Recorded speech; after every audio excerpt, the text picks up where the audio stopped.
Everything happened in the year 2063, when a VR game called Sword and Magic was sold. It was a VR MMORPG where you could play as characters of different races and fight using swords and magic. At the moment when the protagonist was about to leave the game, something was waiting for him. A blonde-haired girl came up to the hero and wished Mr. Pepperin a good morning. The protagonist sat on the throne of the Demon King and said that this day has finally come. Pepperin was the king of Gloria Septum and was a sword and magic player. This cooperative game was an unexpected success. Pepperin tried to unite the different races to achieve world domination.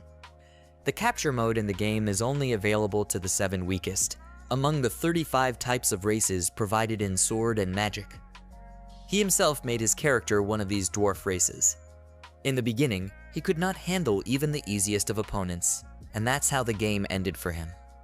But if pumped properly, it was fashionable to become strong, regardless of race. Pepperin created a kingdom called Gloria Septum. They developed and had already taken over a quarter of the world. Pepperin was approached by a girl that asked the hero what they should do next. They were waiting for his orders. The girl was an elf whose name was Lala. Elves were beautiful and strong, but had no special status. They were good with a bow, but their damage left much to be desired. The characters' facial expressions are quite monotonous, not at all like real people. This was quite bad for a VR game. The girl was waiting for orders and the hero decided that he was tired for the day, going to leave the game. He used the exit function. A sign appeared in front of Pepperin to choose if he really wanted to leave the game. While waiting to exit, Pepperin thought about the fact that everything was going on for what seemed like a long time and everything around him was black. He decided that in all likelihood something had happened. When the guy finally saw a fuzzy picture in front of his eyes, he was glad that something had appeared. It was a girl who called out for Mr. Pepperin. It was Lala, who was madly happy that Mr. Pepperin woke up. The hero found himself on the bed and didn't understand why the elven girl in front of him. The girl replied that the Lord had been sleeping for 3 whole days and she was beginning to worry about him. This was strange, for the feeling in Pepperin's mind was quite different. Lala was worried and assumed that the Lord was sick. The guy looked at the girl and was surprised. Sword and Magic had never had such amazing graphics. It was as if the game had become a reality. The guy decided to wait a bit and thought about it for a while, not believing his eyes. Pepperin looked at his hands in horror and thought he had entered another world. But that was impossible. The Ice Guy was at the peak of popularity a few decades ago, and now it had become a classic. The girl was still looking at the hero and asking what should she do for the Lord. Pepperin reached out to the girl and apologized for that. His hand touched her cheek and the girl immediately blushed, sighing heavily. The hero touched her ear as if he was touching a living person. His touch made the elven girl close her eyes. No VR game has ever been this realistic yet. As the hero tried touching the girl from top to bottom, he wasn't sure if such a game could even exist. Lala embarrassedly said Mr. Pepperin's name. The boy stood pensively on his feet, and the Devshuka thought he was done. Pepperin pinched and pulled his cheek, which startled the girl. Lala couldn't understand what Mr. Pepperin was doing. In VR games, it was possible to feel mild pain by changing the settings. It was forbidden by law to connect pain sensations. Even if you hit your pinky toe on a cabinet in the game, you would feel almost nothing. The software itself was programmed that way, so no firmware or mods could help. If the world of Sword and Magic became a reality, the hero couldn't understand why he wasn't on the throne right now. He didn't realize where he was now.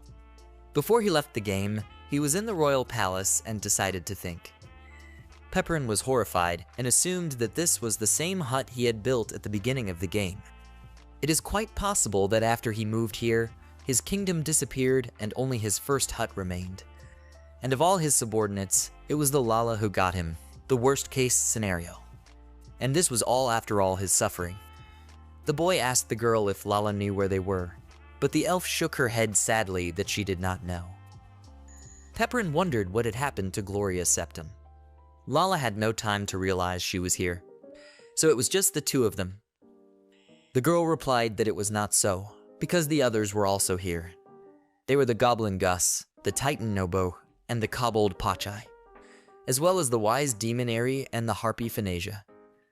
All but her had gone on a scouting trip to learn more about the place. She, however, stayed behind and tended to Mr. Pepperin. The guy thought that there was no one else here besides Lala and the others. Lala was alarmed and thought that Mr. Pepperin needed rest, but the hero replied that he was fine. He just wanted some fresh air, so he went to the door. Lala replied that she would go with him. When Pepperin opened the doors and saw his surroundings in front of him, he could not believe his eyes. They were on the plain of Talsheim. It was here, on the plain of Talsheim, that he had established his first base. He expanded his territory. First there was a village, then a township, and then a city. This is how he established Gloria Septum. Pepperin was furious that all of this was now gone. Just as he had thought, his kingdom was gone. Lala suddenly started talking about Gloria Septum, and was clearly upset that Gloria was gone. Guy calmed down and decided that it was quite likely. He also wondered what status they had now. If the country disappeared, then they should not exist. But judging by the outfit, everything was in order. Pepperin requested status and waited for a window to appear, but nothing happened. Nothing came up, and the hero thought how they could find out the status now. He decided to try jumping up. Pepperin made a jump and flew high above the ground, which surprised Lala. All the basic parameters were normal and did not change. If the jump height was the same, it could be assumed that the other parameters were unchanged as well. The hero decided to ask Lala if her status had changed. Lala confirmed that it had. And the status didn't change just like the others. In that case, the guy decided to check the magic. Extending his hand, Pepperin summoned a flame and thought everything was working. He decided to test it differently. By changing the position of his hands, he used a giant flame. All they knew now was that this was the world of sword and magic. He thought that since nothing had changed, he would be able to use all of his spells. But it seems only entry-level magic was available to him. Along with his subordinates, the hero was transported here, and Gloria Septum was gone. The parameters remained the same, but the use of magic was limited. Pepperin looked at Lala, who was now not an NPCs. If that was the case, then the others should have feelings as well. In sword and magic at a low level of trust, a player's subordinates could betray him. Judging from Lala's behavior, her trust was still at its maximum. That was probably how it should have been for the others. But it wasn't clear what would happen next. It was unknown what his subordinates would think when they found out that his country was gone. If they became hostile, they could revolt. If it was just a game, Pepperin wouldn't care in any way. Suddenly, a shout was heard from behind. Before the hero could turn around, a girl rushed to his neck. Glad that the gentleman woke up, she pressed him to her with all her might. Dropping him on the ground from surprise, the girl squeaked how worried she was about him. Lala blushed and wanted to porpoise Phanesia to stop. She could not understand what Phanesia was allowing herself and ordered her to quickly unhook herself from her master by grabbing her by the scruff of the neck. Phanesia was a harpy that carried wings. Despite this, they were unable to fly. Plus, their attack power and defense were extremely low compared to other characters. Therefore, most players disliked this race. She couldn't understand what was happening to Lala and puffed up her cheeks. Lala couldn't turn a blind eye to Mr. Pepperin's rough treatment, but the harpy wasn't sure if she had done anything wrong and asked the hero if he was against it. Pepperin replied that he was okay with it, but Lala yelled that she forbade such a thing. A guy with horns showed up at the door, wondering why it was so noisy. Lala's screams were coming from the house, saying that Pepperin was spoiling his fantasy too much. The lad was glad the Lord was finally awake. It was the Goblin Gus, which was one of the most popular non-strong races, and this game was no exception. Of all the 7 weak races, they were the fastest, so they could still be used. Gus said that the others would be approaching them now. A girl named Eri appeared in the doorway and announced her arrival. She was a wise demon named Eri. All of her characteristics were low, except for her high intelligence and magic. Because of her appearance, many players tried to befriend this race to have them act as mascots. With her was a tall and pumped-up beast-like man who was also happy that Mr. Pepperin was awake. It was the Kobold Pachai. They had the so-called beast transformation skill, but they couldn't use it. They were also called bipedal dogs. Seeing his team, the hero was glad they were back. Pepperin only wondered where Nobo was, but then he heard Nobo's voice behind him. A large shadow loomed over the hero. Nobo was a titan, and apologized for being outside. His race was simply huge, also they were very strong, but their speed left much to be desired. Their attack power belonged to the top class, but they didn't use it fully. The hero realized that Nobo was too big to go inside. In that case, the guy decided that the Oin would all go outside. Nobo panicked. He couldn't force Mr. Pepperin to go outside for him. But Mr. Pepperin smiled and answered him that he couldn't just leave one of his subordinates outside. When everyone gathered and went outside, the hero thanked the group for coming and asked them to report on the situation. Gus decided to start with him and said that he was heading northeast. The landscape there was still intact and everything looked the same as it had before Gloria Septum was created.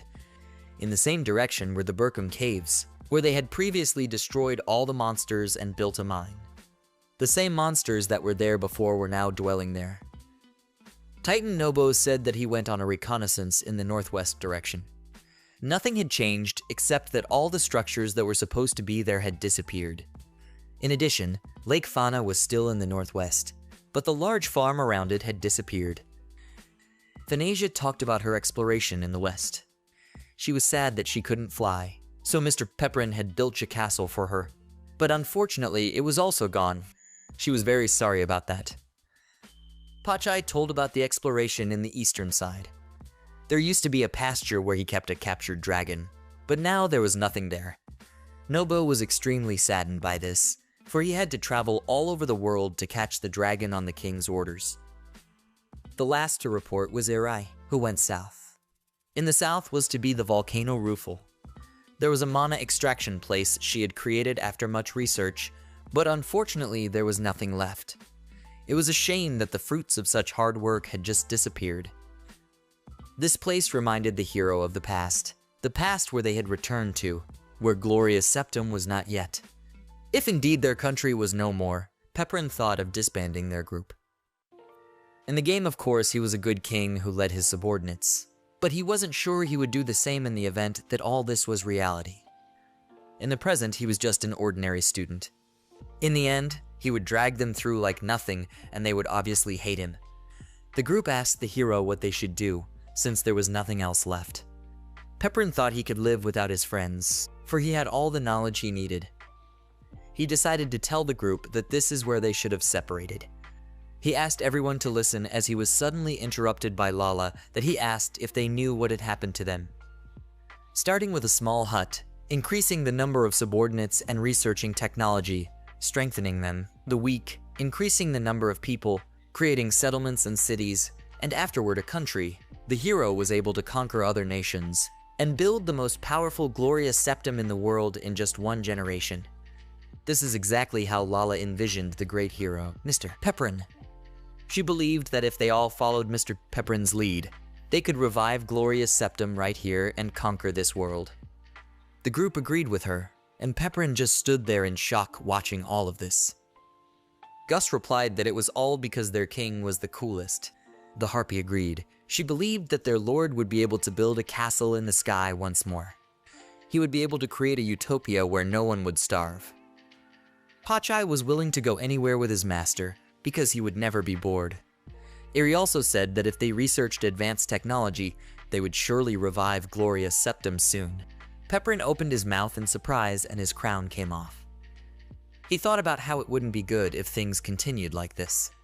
He fully realized that he should have given up on this. Even though he realized it, he couldn't. He felt uncomfortable looking at his devoted group. It was simply impossible to refuse in such a situation. The guy thought about the fact that he was an ordinary Japanese, and if he couldn't solve such a situation, then he wouldn't bear it anymore. The guy smiled and asked his friends to trust him. After all, he is the great hero of Pepperin. Clenching his fist, he proposed to his friends to revive Gloria's Septum again and conquer this world. Everyone raised their hands in the air and supported the hero.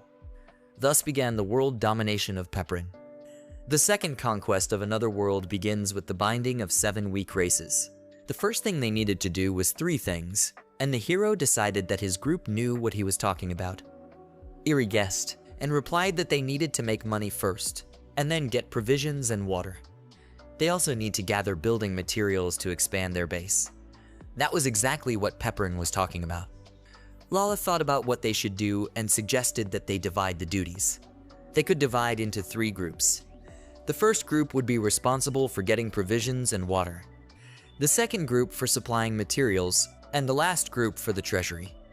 They thought about how they would divide the roles. For water and provisions, Thanasia and Gus would end up being responsible. Nobo and Pachai would be responsible for the materials. Then Lala with Mr. Pepperin and Eri would be in charge of the treasury. Titan Nobo thought they had a good division of duties, but wasn't sure if everyone would be allowed to leave their base. But Pepperin replied that there was nothing of value in this base, so it was fine. Of course, there was a chance that this hut would be destroyed. It wasn't 0, but it wouldn't be difficult to build it again. The hero waved his hand, in which case he ordered everyone to get to their duties. To begin with, the task of Pepperin's group was to fill the treasury. If he wasn't mistaken, there was a Cyclops lair southwest of here. Rhea agreed with the Lord's thoughts. Lala blushed, remembering how Mr. Pepperin had defeated them beautifully last time. In Sword and Magic, the lairs of dangerous boss-class monsters were located in different places, and there were many rare items that could be sold for a good price. If this world has returned to its original state, there should definitely be a Cyclops lair there. If their statuses hadn't changed, it wouldn't be difficult to defeat them. Lala expected exactly that from their master, suggesting to deal with them quickly. When the hero's group approached the rocks, the guy said it was here. He smelled a horrible odor and immediately covered his nose from it. That was exactly what the smell of real decay was. Not paying any attention to the smell, Eri looked ahead and said she spotted their den. Lala and Eri approached the den and cautiously looked inside. Right in front of them sat a healthy Cyclops that turned around and noticed the uninvited guests. Grasping his huge club, the Cyclops banged it on the ground in front of the hero. Pepperin noticed that the Cyclops looked more difficult in reality than in the game. It was like invading a house without permission, killing the owner and stealing everything precious. Cyclops swung his baton at Pepperin, and the hero decided there was nothing to do. He recoiled from the blow, and pulling out his sword decided it was all about money. Swinging his sword, he jumped at the Cyclops in return. With one swing, he flew through him, severing his arm, which flew off to the side. The Cyclops screamed as he looked at the severed arm and grabbed at it. Eri used flames on the wounded Cyclops, which burned it. As the monster fell dead, Eri exhaled a sigh of relief. Lala noticed that they could manage without her, but they still needed to gather all the treasures. They saw a chest and a couple of sacks near the cave wall. Eri tried to open the treasure chest, but it was locked and wouldn't open. Lala pointed her finger and said that with her lockpicking skill, they would open it without a problem. The girl conjured several lockpicks that were held by magic in the air. She used one lockpick to start with, and then used a couple more pieces, after which the treasure chest was opened. The chest contained many gems, plus a book of magic. Eri recognized the book and said that it was storm magic. If she wasn't mistaken, the book was level 5. It certainly wasn't strong, but it was better than level 8 flame magic. Lala gathered everything they could sell into one chest. The closest town from here was Kors, and the hero motioned for them to move out. Thanasia and Gus's group set off to find water and provisions. After looking at the Hulk, the Harpy decided to ask his partner if it was possible to eat such a Hulk. Gus didn't know, but looking at the prey decided to find out and try it. They looked at the huge snake, which was by all appearances dangerous. Thanasia thought of the gentleman's liking for such things. But Gus didn't know what the hero's favorite food was, and yet he didn't think he would like such a thing. Thanasia immediately snickered and decided that in such a case, it wasn't worth it. There was no point in doing it if the Lord wouldn't be satisfied. But Gus thought that Pepperin would be pleased with anything the Harpy brought him. The girl's eyes lit up again, and she decided that in that case, she would bring the snake to the Lord. She immediately rushed to the attack without waiting for Gus. Gus looked glumly at Phanesia, who had already run away. He decided that she was more than enough to defeat such an enemy and went in search of water. Phanesia, meanwhile, had already caught up with the monster. The harpy was fast and started running around the snake, confusing it. It taunted it and shouted that it was here, right in front of it. The snake lost its temper and pounced on Phanesia. Suddenly, the harpy had disappeared and the snake started looking around. Phanesia shouted that she was sorry, being on top of the snake, which did not notice her. The girl drew her sword and pierced the snake. It was enough for her to kill it and bring it to the ground. Standing next to the dead snake, the harpy jumped on the spot and exclaimed that she had killed it. The deed was done. Nobo and Pachai, meanwhile, were in charge of gathering materials. First of all, they needed wood to make anything. Now Mr. Pachai's sword came into play. Pachai asked Nobo to listen to him. He told his partner that his sword was for protecting important people, not for cutting trees. He would not forgive anyone who got in Mr. Pepperan's way. However, he could not sit idly by without his duties. It seemed to Nobo that Pachai's useless big sword was only good for chopping trees, suggesting that he couldn't do that either. Pachai got angry and asked him to do it again. Standing up on his feet and swinging his sword, Pachai replied that he can do anything. He's the captain of the Septum strike team, and chopping down trees is a cakewalk for him. He could not understand how Nobo could doubt him, so he thought it might be necessary to silence him with his own hands. But Nobo replied that in all probability his hand would be weaker than Phanesia's. But they had no other means of cutting down, so the Titan suggested that he thought it was for the sake of their lord. Swinging his huge sword, Pachai thought there was nothing to be done about it, and cursing Nobo felled several trees at once. As Nobo took up a tree, he looked in Pachai's direction and decided that such a speed of work would make the woodcutter shed a tear. Only stumps remained of the trees. Nobo remarked that his partner was overdoing it, and that it would be better to save nature. Pachai looked nervously at Nobo, and replied that in that case he should have told him from the beginning how many trees were needed. Next they needed to carry the stones, and Pachai snickered when he realized they weren't done yet. Trees alone weren't enough, and they needed to gather other useful materials as well. As they approached the stone cliffs, Pachai decided that they needed to be chopped down as well. Nobo, kneading his hand, said that it wasn't necessary.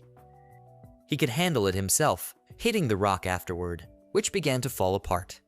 Pachai sighed and thought that this was exactly what one would expect from a Titan. Taking a large piece in his hands, Nobo replied that he would carry the piece. Pachai asked to watch that he didn't hurt himself, and Nobo assured him it was fine.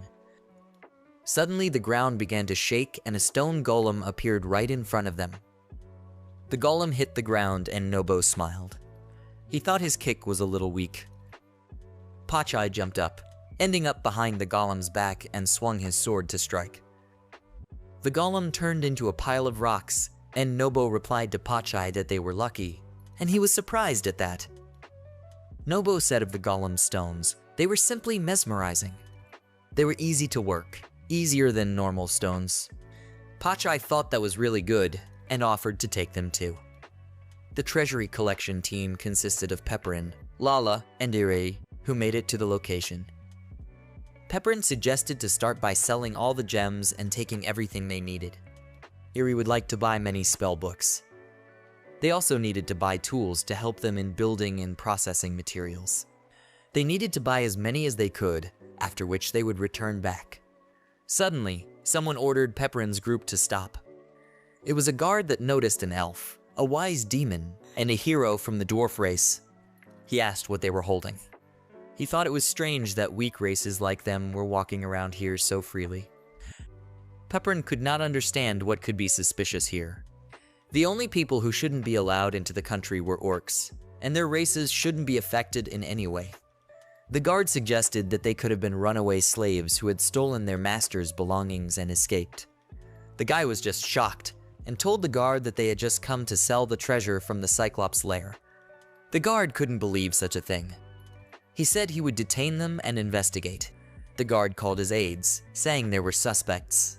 Suddenly, Pepperin's team was in a quandary. The heroes seemed too suspicious for a guard, and Pepperin thought about how they could get out of this unforeseen situation. The easiest option would be to simply run away. Making an enemy in the form of a neighboring town was not the best option to start the game. The hero thought to leave this place, but suddenly someone's voice asked to listen to him. Lala pointed her finger at the guard and asked if he understood who he was talking to. She shouted to him that it was the famous hero, the founder of the once established first great power of Gloria Septum, Mr. Pepperin. Pepperin was shocked and grabbed the girl's hand and ordered the others to flee. The guards realized they were running away and decided to catch up with them. Lala ran after the hero, but didn't understand why they were leaving. Pepperin only suggested they find another option after they got out. Eri thought this suggestion was a good one. Apparently, the situation in Kors had changed a bit. After a while, the guards were exhausted. The intruders were too fast for them. Breaking away from the chase, Pepperin's group stopped. This city was definitely Kors. The hero was sure that dwarves, elves, and wise demons should be able to visit it, and Eri was in total agreement with the guy. Sure, the demon race liked to be looked down upon a bit, but it was never dismissed as it was here. The elven girl remembered that when she used to visit Kors before, she always quietly got in and shopped for something. Pepperin thought about the fact that the world of sword and magic had become real, and its rules might have changed just like that. In the days of the game, despite being a weak race, he was never neglected. But if all the less powerful nations were treated like this now, they wouldn't be able to trade. The city was a very important place to acquire blueprints for plantations, laboratories, and other facilities needed to develop the base. They had to figure out something to get them as soon as possible. It was obvious to Pepperin that the position towards them had changed. Lala had thought about it too, and it would be problematic for them to trade now. Lala lost her temper and suggested that they just conquer the city of Kors. Pepperin and Eri gloomed and said that wasn't a good idea. The hero had one option, but realizing it would not be easy for him. If Eri hid her tail, ordinary people wouldn't be able to recognize her. Eri looked at her tail and said it was true. She could pretend to be a human and buy what was necessary for them. The elven thought the guards had already managed to memorize her face, but Rai had covered it with a book, so it was fine. In case of failure, Pepperin offered to come up with another solution. First of all, when she entered the city, they needed to sell the gems. They needed blueprints for a plantation, a research center, a decent-looking house, and things like that. The guy had also asked Eri to get as many books as possible that raised agrarian and architectural skills, as well as magical almanacs. It would also be nice to have a backpack so that he could carry tools for building and material handling in it. Eri asked what to do in case she didn't have enough for everything. Pepperin asked her in such a case to choose the most needed things at her discretion. Eri hid her tail and took the trunk and placed it on her head. The girl headed towards the city and the hero, and Lala wished her luck. After Eri entered the town, she thought the guards were a little hesitant, but she was still able to get through. If an ordinary girl effortlessly carried a treasure chest, she would be surprised too. Pepperin thought that for a while, they would have to entrust Eri to go shopping. It was good to possess cloaking magic, but it was level 3, so it was unlikely to be sold in the city. The Elfess decided to clarify if the hero still definitely didn't want to take over Kors for prospects in the future. The hero was shocked with her, and tried to remember if Lala had always been so belligerent. She was very different from the one in the game. But it wasn't worth forgetting that this city wasn't on its own. Kors was under the jurisdiction of the Linuxal state, so since the heroes only had low-level magic on their hands, going to war against an entire country, they had little chance of winning. Lala irritably bit her fingernail and thought that this was just the way it was. But she couldn't stand the way the guards were treating Govpit and Pepperin. She was simply furious. It took a while for Eri to get back to them with the shoppers. She was carrying a huge, stuffed backpack behind her that was twice her size. The gems were quite expensive, so she was able to buy everything she needed. The guy praised Eri for a good job. He was also curious about what had changed in the town. The girl told him that everything at first glance looked exactly the same as before. But she didn't see any of their 7 races. Kors was still dominated by the 3-eyed ones. It became clear to the hero, if other cities had the same situation, it could be a problem for them. Here, Pepperin suddenly had an idea. After all, it wasn't a game now, and it wasn't necessary to rely on any race. He continued to be guided by the established rules, but here things had changed. Pepperin shouted to the girls that he had a great idea. He suggested they return to the base, and Eri and Lala agreed. After dragging all the items home, the heroes gathered everything they needed. Looking at everything the others had dragged in, Pepperin was simply shocked and didn't realize how they were able to gather all of this in just a few hours. This was what it meant to have capable subordinates. The harpy grabbed her stomach, which rumbled, and told the others that she was hungry. Guy looked at what they had brought for lunch. He found it hard to believe that they had brought a snake. Phanesia was proud of herself, and happily declared that she had worked very hard to defeat it. She was curious about her king's opinion, and asked if she was really tough. Unsure if he could eat it, the hero still praised the harpy and said she was smart. Eri wondered how they were going to eat it. Gus suggested cutting up a huge chunk and frying it. He also looked at Pachai, who should have done well with the first item. Pachai didn't understand why everyone around him kept thinking his sword was some kind of tool. First it was an axe, then it was a kitchen sword. Gus didn't understand what was wrong with it. While they were arguing, the harpy exclaimed that he could handle it himself, and used 1,000 blows on the snake carcass. The relentless blows simply shredded the snake. When the harpy finished, she asked the others for their opinions. Nobo took one of the pieces, and smiling said that this size was just perfect for roasting. Eri decided to start a fire, and now it wouldn't be a problem for them to eat. Pachai thought Phanesia was insane. He didn't understand why use such a technique to just slice a snake. Just a little more, and they could keep her company in the food bowl. The harpy laughed and apologized to him. Starving, Eri and Phanesia didn't understand why the meat was so slow to cook. Eri thought it was just the right time to eat. Lala asked to be allowed to try it first, and took a bite. The taste of it shocked her. Even without marinating, the savoriness of the big snake is excellent. After 1,000 blows had shredded her to pieces, she still continued to resist. Lala found its flavor a bit strange, but apparently the meat was not poisonous, so it was okay to eat. The hero thought this report was very humble, though she herself looked like she hadn't tasted anything tastier. Eri was already chewing on the meat and offered to take a piece to Pepperin. Pepperin agreed and started chewing the meat. Surprisingly, he thought it was pretty good. When everyone had eaten, the hero suggested that the group start building the base, and everyone agreed. They needed blueprints, and Pachai suggested they start with woodworking. If a saw was needed, there was one lying nearby. Pepperin watched the work and thought about erecting buildings. When it was a game, everything was handled by his subordinates. But Lala smiled at Mr. Pepperin and suggested that he just rest, placing a chair in front of him. Pepperin agreed with her. Even when things became real, he could only sit and watch. Of course, even though this world is real now, they did just fine without it. In the game, the guys were building a frame and erecting a house on a 1-2 punch, and it was pretty impressive.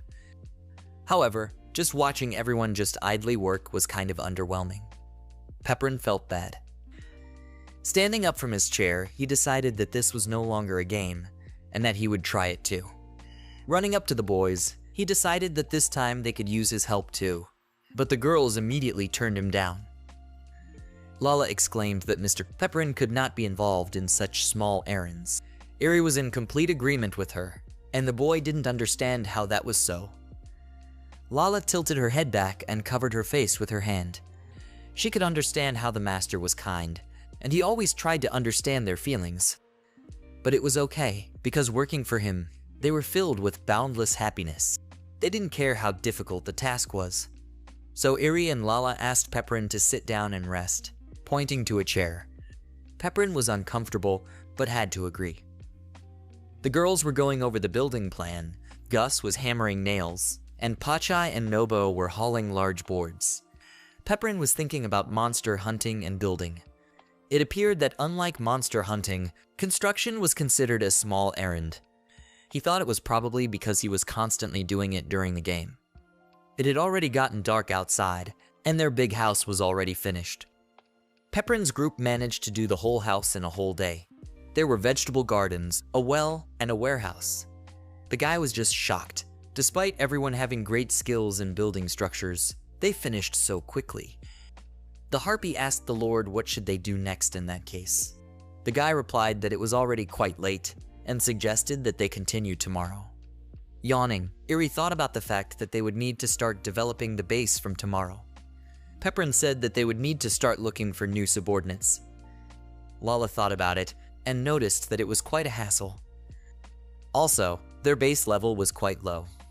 In addition, according to Gloria's Septum's rules, only members of the 7 luckless races could join them. Pepperin couldn't understand what Eri meant when she said that only members of the 7 luckless races could join. Even after becoming a reality, the tie to the races remained. Pepperin had to remove this restriction for the sake of their future. Pepperin wanted to talk about this rule. Gus mentioned what the king was able to do for them, the rejected ones. And the least they could do was stick to the rules. Pachai also didn't want anyone around but their races. Nobo agreed and said it would take a long time, but there was nothing they could do about it. Pepperin was simply shocked. What he had done before was for the sake of increasing the difficulty of the game, but now it was considered his lifelong dream. He didn't understand what these guys were even thinking. The state wasn't there anymore, after all, and now was not the time to be faithful to the rules. While Pepperin was fidgeting on the sidelines, Lala called out to him. But at the same time, he couldn't tell them that he was now willing to be friends with all races. After all, if they started to rebel, nothing good would end. Finally, Pepperin exclaimed that it didn't matter how long it took them because Gloria Septum is a country for 7 luckless races.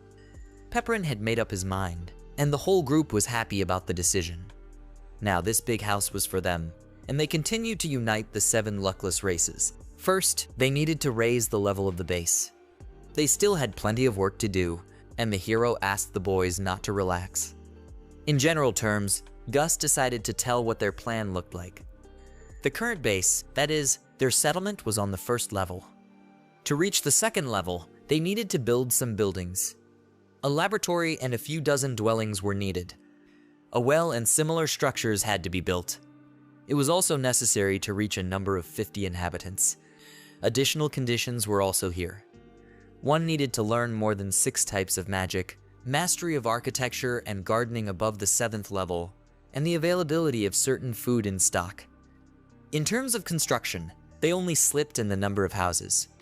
Lala was angry that it was Gus who was explaining everything for Mr. Pepperin. Developing architecture and gardening, as well as finding new partners, was paramount right now. Pepperin would want Eri to do the research, and Eri accepted the order from the Lord. The hero noticed that Eri looked rather strange, but Gus replied that she had been like that since morning. Pepperin also suggested that the others assign their roles. There would be those who would go with him to find new subordinates, and those who would stay at the base for construction and security.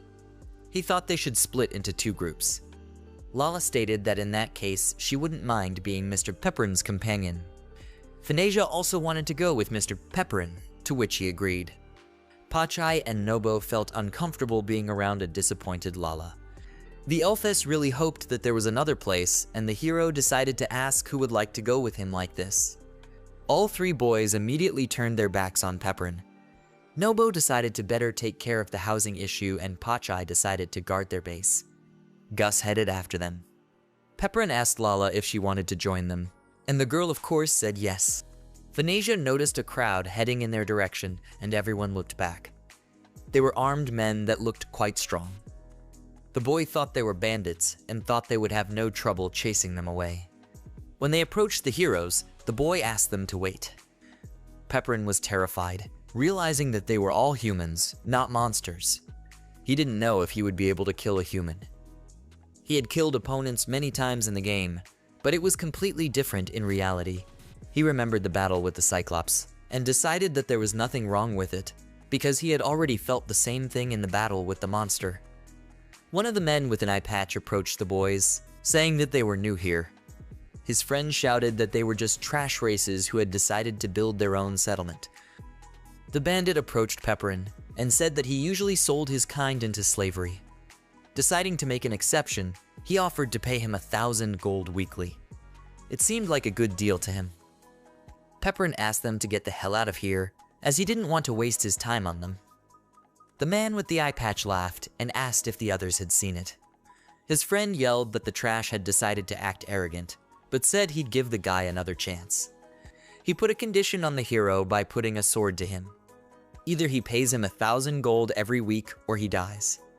The hero Pepperin also decided to meet them and give them another chance.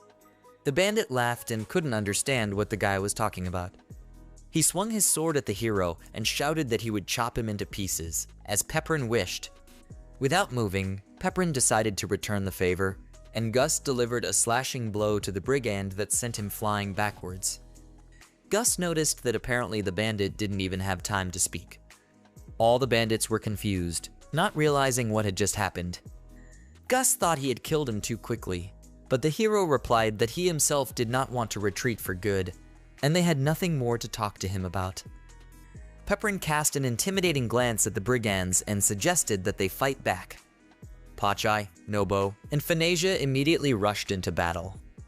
Their battle began, and Fanasia let her destructive blades loose on one of the opponents. Nobo meanwhile used his magic on several brigands at once, and Pachai chopped their heads off with his huge sword. According to one of the brigands, these little brats were very strong despite their worthless race. The other, however, was watching the fight and could not understand what was going on here. They spotted an unarmed Lala, who didn't look so strong from the back. They decided they were going to kill her. They came at her from behind and shouted that she should have been more careful, calling her long-eared. But the girl didn't even move as they were simultaneously pierced by a slashing blow. The brigands couldn't understand how it happened and noticed a magic circle on the ground. She summoned a saber with the help of this magic circle, which they noticed late. No matter how luckless races they were, being able to use basic magic was something even they could do. Lala gripped the saber in her hands and smiled at her enemies. Just because the enemy was unarmed, they already considered her inattentive. At once, many brigands pounced on the elf, shouting that she would do nothing to them with just her wretched saber. The girl made a lot of dance moves at high speed, and cut absolutely all the opponents without using much effort. Lola thought they were only a group of fools who thought they could point their blade towards Mr. Pepperin. Meanwhile, the hero was watching all of this from the side. A terrifying spectacle was currently taking place in front of him, yet he felt completely calm. Perhaps it was the influence of cold-blooded skill. In the game of magic and sword, there was a so-called cold-blooded skill, and the higher it was, the easier it was for him to fight. When this skill was quite low, and he was fighting a large number of enemies, if any of them died, he would receive an abnormal status and could not move for a while, after which he would flee away from the enemy against his will. However, Pepperin's cold-blooded skill was of the maximum 50th level. After killing even 300 enemies, he couldn't obtain any abnormal status. He thought that because of this skill, he could also analyze calmly. Pepperin hoped that he would be able to maintain this composure in other similar situations.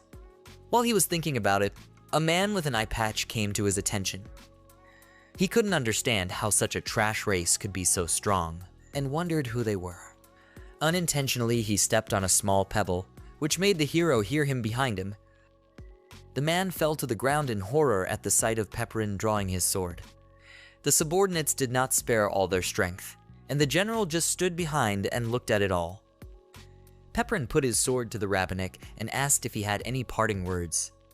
The robber in desperation asked him to wait and pleaded for help, but it was too late. So they had an unexpected obstacle, but they needed to get back to their original plan. Pepperin told Lala and Fanasia that they would go with him to search for the wards, and Fanasia was delighted. Nobo, Gus, and Pachai asked Mr. Pepperin to take care of himself, and the hero promised them that he would. Fanasia ran up to Lala and Pepperin, asking where they were going. Lala answered her that they were going to the village of Ashirs.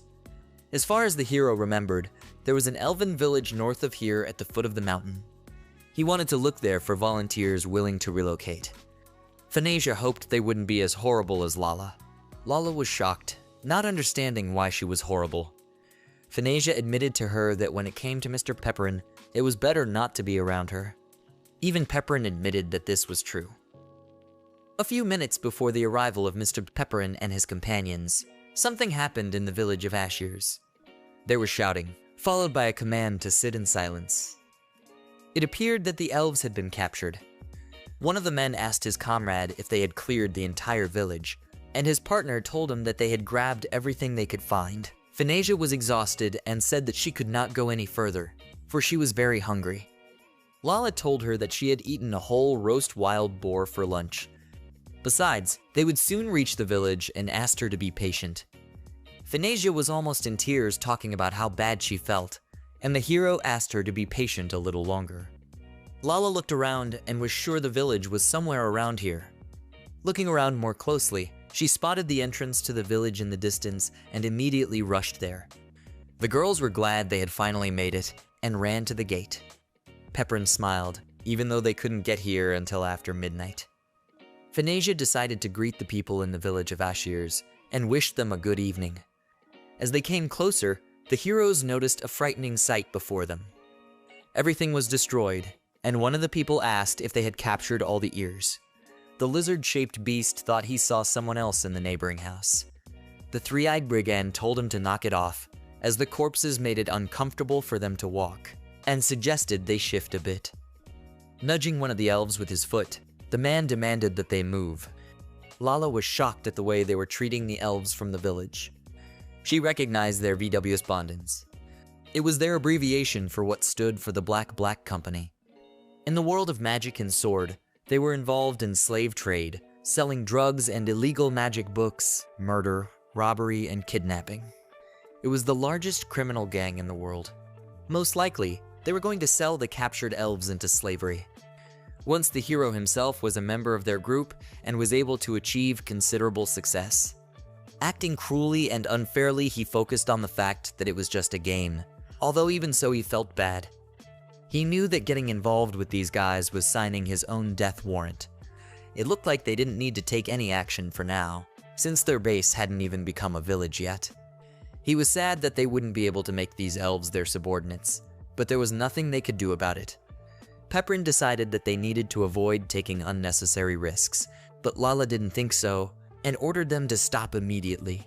She shouted that before them stood the great Lord Pepperin, who would never turn a blind eye to the violence inflicted on 7 luckless races, including the elves. Pepperin didn't want this to happen, but Finasia also shouted to the brigands and supported Lala. She was just horrified at what they had done to this village, for now they couldn't even eat in it. The hero noticed that Finasia had other goals in mind altogether. The brigands didn't realize what kind of naughty people were yelling at them, having considered an elf, a harpy, and a dwarf in the group. Pepperin didn't want them to notice them, but it happened nonetheless. The lizard laughed, asking if this dwarf was really a hero. The other had never heard of a hero with such a laughable name. Lala said that this was just unprecedented rudeness, and demanded that they take back their words, or they would pay for them. The three-eyed masked man laughed and offered her a taste. There was no way for them to avoid this battle anymore, and Pepperin exhaled tiredly. If they dealt with them and left no witnesses, everything should have been fine. Pepperin stepped forward of the girls and suggested that Finasia and Lala destroy them and not let any of them escape. Finasia and Lala accepted the order and prepared for battle. Meanwhile, the hero group space was quiet. Sitting at the table in the house, the guys were wondering what race their new subordinates would be. Pachai thought that they needed to start by gathering an army capable of defending the future state. So about 100 kobolds would solve that problem. Nobo sipped from his mug and remarked that Pachai had overreacted to the 100 kobolds. He thought that the guards needed those who could use not only strength, but also brains. Pachai grabbed his sword, not understanding what Nobo meant. Gus asked Iri her opinion, thinking about the fact that she ate a lot. Iri chewed her food and replied that the closest village to their base was Ashir's village. Everyone looked at each other and decided that in that case, the elves would come.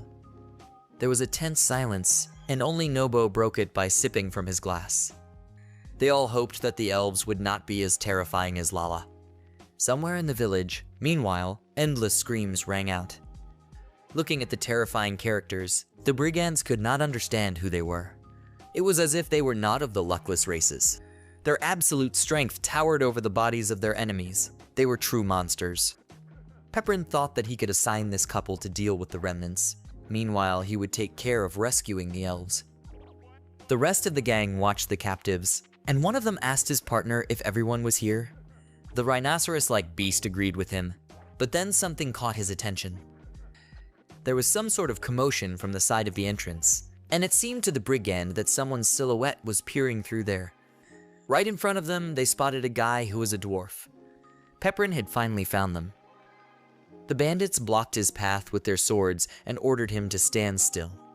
They couldn't understand what such a little guy was doing here. Paying no attention to them, the lad drew his sword and immediately cut through the enemies, asking the elves if they were all right. The elven didn't know what to answer the hero, but Pepperin said he would explain everything to them later. First, the ropes had to be untied. Thinking that they were very tight, another enemy was quietly approaching him from behind. Calling him an asshole, the brigand swung his sword at Pepperin. The elven woman yelled for the hero to be more careful, but he asked her not to worry about it. While the brigand was distracted by the hero, he was attacked from behind by two girls. He turned around before he could even spot them. Finasia and Lala struck the attacker at the same time, and he fell to the ground. The hero thanked the girls for their help. Lala was pleased with herself, and replied that they had destroyed all of Mr. Pepperin's enemies. Finasia immediately became gloomy, feeling wildly hungry. The captive looked at Lala in surprise that she was just like them. In that case, the guy suggested that they split up and unleash all the elves. When all the prisoners were released, hungry Finasia was finally able to eat properly. She was so hungry that she ate with both hands, filling her mouth completely. Of course, food was a very important thing to her, but she didn't want the elves to waste so much food on them. But the elves didn't see it that way, for they had saved them. Lala motioned for the harpy to stop, noticing her speeding up. The elf couldn't imagine what could have happened to them, and thanked Pepperin from the bottom of her heart. The hero was confused and replied that it was fine. As long as he was alive, he couldn't let such horrible things happen to someone. After all, it goes without saying. The girl introduced herself as Lucy, and she was the head of the village of Ashirs. She asked the hero who he was. Before the guy could answer, he was interrupted by a female voice exclaiming that he was the savior of the 7 races. Lala, as usual, introduced the king of Gloria Septum and the greatest hero in the world. She asked him to love and pity him, but the hero thought he had too many titles. Lala told how they lost their country, but struggled to revive it with incredible talents. And as a first step, they came to this village to find new subordinates. In that case, it made sense to Lucy. Except this place was hard to even call it a village. Lucy suggested that the heroes take all the people of Ashir's village under their command. Pepperin, Finasia, and Lala were just shocked at such a suggestion. Guy decided to clarify if she was sure she was talking about all the people in the village, and Lucy agreed with him. He had thought about a couple or 3 people, but not all of them. The game had never suggested to him to subdue so many inhabitants. There were about 60 elves in Ashir's village, and with that many, their settlement would pump up to village level and move up a level. Except Lucy thought that they might be a nuisance to them, but the hero said that wasn't the case. This place was a bit far from their current base. 2 villages would be quite difficult to maintain, so they would have to leave Ashir's. Pepperin asked the elves if they were prepared for such a thing. Lucy sadly replied that it didn't matter now. This village was in such a place that it was hard to find them. That's why they were able to avoid attacks for so long. But the other elves and also the luckless races were attacked intensely and enslaved one by one. Lala and Finasia became furious, cursing the bandit group. The hero agreed that they were nasty guys. No one could help them if the other races despised them and attacked them unfairly. Even if they stayed here, the faction would return again and everything would come to an end. Lucy asked Lala about the fact that Pepperin was the savior of the 7 races, and even at first she didn't believe the fact that he helped weak races like them. But Lala replied that he did, and that Mr. Pepperin was a great man. He was the only hope for them, rejected by all. The people of the elves were simply ecstatic and a smile appeared on their faces. They looked at the hero saying that it was just awesome and that he was so wonderful. They had the same reaction as Lala, and Pepperin thought that all the elves were just like her. Lala also wanted to clarify that now they are not the 7 luckless races. They are Gloria Septum, the land of the 7 first-class races. Lucy was simply delighted by the name Gloria and the first-class races, and her eyes sparkled. Kneeling down, the girl wished to address Mr. Pepperin and asked him again as the head of the village. All the villagers bowed in her wake, and she asked to take them all under her leadership. All the villagers were happy with this decision and looked at Pepperin with a smile. He had never imagined that finding subordinates would go so well the first time. At this rate, his country would be rebuilt in no time. He would be able to do it even faster than when he played the game. Pepperin happily declared that now, as of today, they were all members of Gloria Septum and his subordinates. Thus, Pepperin now had 62 elves at his disposal, which asked Pepperin to go ahead. Thus 2 days passed, shortly before Pepperin's return. Eri took a look at the super architecture, and also at the super research. Gus grimly pronounced that all they had to do was wait for the king, and that was it. Looking at the warehouse, no one could figure out who had gobbled up the supplies. Gus was horrified and didn't understand how a 2-week supply of food could be ground up in just 2 days. The king could have been back any minute, and here it was. Pachai, biting off a piece of meat, asked Gus to be calmer and not cause a panic. Eri also chewed and asked him to consider that this was a test of his calmness. Gus snatched the piece out of Pachai's hands and yelled that he should have used his head and not eaten the entire supply clean. Pachai decided to ask Eri if she knew of any spells or scientific tricks that could increase their food supply. Eri replied that it was neither magic nor tricks. Nobo came up to Gus and said that they had 2 or 3 more days before the king returned. Somehow they had to manage, but Gus asked him about his subordinates. Nobo felt that they didn't have to worry about that, because even if someone joined them, there would be plus or minus an insignificant 2 or 3 people at the current base level. Titan thought that the king would forgive him, but Lala would definitely be out of his mind. Usually situations like this are a collective responsibility, according to Eri. Pachai decided she was right, and Nobo asked her to be quiet. Suddenly, Pepperin's voice came from behind him, announcing their return. Nobo was glad, remembering the ray here and the sun. Seeing Pepperin's escorts, they were simply shocked. Phanesia smiled and exhaled tiredly. She was glad that they had finally made it. Pepperin apologized for them being away for so long. Gus looked at the very insignificant 2 or 3 people in horror. They couldn't understand how this could have happened. After all, there were over 50 of them. The hero couldn't understand what they were so frightened about. Gus nervously said that it was because Pepperin had brought so many people. Pepperin replied to Gus that he had had great luck, and 62 elves from the village of Ashirs had agreed to join them.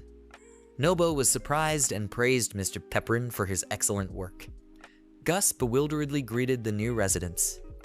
Lala assumed that something had happened in their absence, and Gus looked away and said that was not the case. The hero was approached by Eri, who brought a pile of books. She said that all the research she had asked for was in here, and that it had been a success. The hero praised Eri for a great job, which made Gus angry. Then suddenly appeared Pachai, which called his majesty. He reported to the hero that during his absence the villains did not show up. However, he was still ready to defend their country at the cost of his life. These thoughts had not left him during all this time. Eri replied that he said well, and Pachai was in agreement with her. Gus cursed them, for they had only good news. Gus looked up at Nobo and decided that he would have to apologize to him. But Nobo turned to Mr. Pepperin and said he would appreciate it if someone would help him with the buildings. The hero remembered this and thought it would be a good thing, because Nobo was probably already on his feet. Gus looked at Nobo with anger, unable to find the words. A happy Phanesia immediately ran to the warehouse, wanting to eat, and Gus immediately got a shiver. He asked her to stop and pray for a start, but the harpy only wanted a snack to begin with. Gus looked for various reasons and asked to see how dirty she was now. Gus stepped back as a heavy chest fell at his feet. The hero replied to the group that they were now a level higher, and their village was now a real village. So the system was the same as in the game. Phanesia happily sat down on the chest, scaring Gus. In this treasure chest, they could find the reconstructions of the residences. The main residence is the very first construction. By renovating this residence, They could upgrade it to the house of the village headman in the village or the house of the city headman in the city. If the dwelling is upgraded to a mansion, travelers will start to show more interest, including potential subordinates. And then Gloria Septum would regain her former glory. Thinking about it, the hero wishes it would happen sooner. Lala suggested that the others celebrate new friends and the upgrade of the settlement. Everyone was happy, but Pepperin noticed that Gus was nervous for some reason. The hero asked Lala and Phanesia to guide the elves to their lodgings, for the 2 days of travel had worn them out. He decided that they would postpone the feast until later. The girls certainly listened to him and immediately led the elves behind them. Gus breathed out a sigh of relief and Pepperin came up to him and asked what was wrong. Gus didn't know how to answer him honestly. When he showed the warehouse to the hero and apologized for it, Pepperin was just shocked that they had no food at all. Eri and Pachai took it out on Gus and told him he shouldn't have hoarded so much. Gus was furious, thinking they were messing with him. But the hero asked them to calm down, and what's done is done. But they still have to go looking for food, or there won't be enough for everyone. All three of them bowed to the hero and asked them not to tell Lala about it. Pepperin was shocked that they were more afraid of Lala than they were of their master. Pepperin asked them if he could send them out for food now, and the boys of course agreed. Gus was furious with Phanesia and Iria, for they were real gluttons, and you couldn't tell from them. But the problem would only become a problem if they didn't solve it in time. The hero headed for the village, thinking that they would make it through. But Pepperin himself had completely forgotten something. He had forgotten about those who should immediately appear to them after hearing about it. An army, led by a horseman, appeared on the horizon that they had learned that Gloria Septum had become a village. It had been about a month since the hero had found himself in the world of sword and magic. The girls wished him good morning, and Pepperin returned the favor. Their base level went up, and his subordinates adored the hero for being a good king. Their shack was now a first-class dwelling. In the game, he was over the moon when he got his first real home. There was much to do, though, and Pepperin lay down under a tree and closed his eyes. Sometimes you needed to be alone with yourself and reflect. It was hard to relax when there were always people milling around. And even the king sometimes needed to be alone. Before he could think about it, he was immediately called. The villagers finally found the king and notified him that something strange was going on at the border of the village and called him there. Yawning tiredly, the hero decided that it was bandits again. It would be necessary to build a wall as soon as possible, otherwise there would be no peace from them. The guy heard voices that demanded to call here the chief and asked where he was. The hero could not understand what it was. Going to the voice, Pepperin with sleepy eyes said that he arrived, but what he saw repelled him all sleepiness and fatigue. The tall man and Lats met Pachai and Lala with stern looks. Lala assumed they were from the Spalding family and asked what they needed from Mr. Pepperin. Pachai smiled and told his guest that he was only pretending to be human. The soldier behind them was furious and asked how dare they treat the commander-in-chief like that. But the commander shouted that he didn't care. He was the commander of the order in the service of the Spalding family, Lou Plasdar. He asked the heroes if they were aware of whose land they were now on. He stated that it was the property of Marotta Spalding, the head of the family. They could not build a village here, so Lou ordered them to get out of here immediately. The hero had completely forgotten about them, but it was exactly as the commander-in-chief said. Since they were here, it was probably about the taxes. As long as they were a settlement, they didn't care much about it. But as soon as they upgraded to a village, it stirred up their discontent.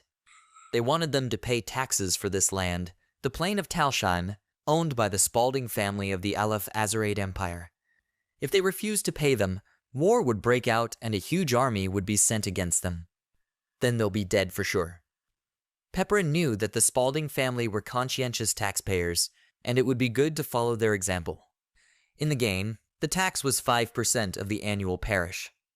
But before he could say anything back, Lala yelled out that they didn't care about the Spalding family, because they were from the unshakable kingdom of Gloria Septum. And if they wanted to get rid of them, they would have to use force on them. At this statement, the hero was simply horrified. This was what he feared the most, and he didn't understand why they kept escalating the situation. They needed to keep developing the village, or else the situation could only get more complicated.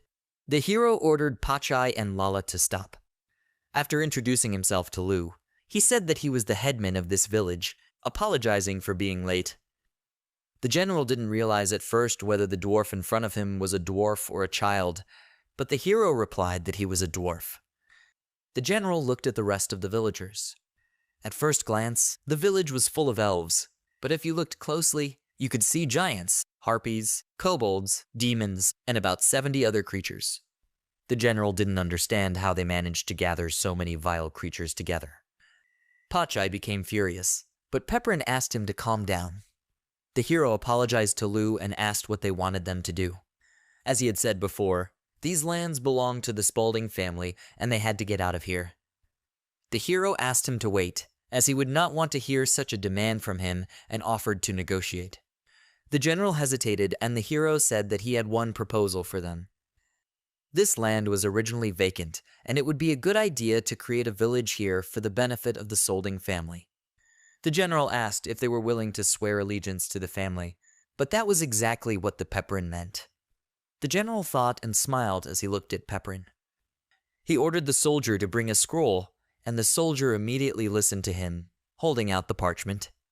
General Lu announced the start of negotiations, but Pepperin asked him to wait.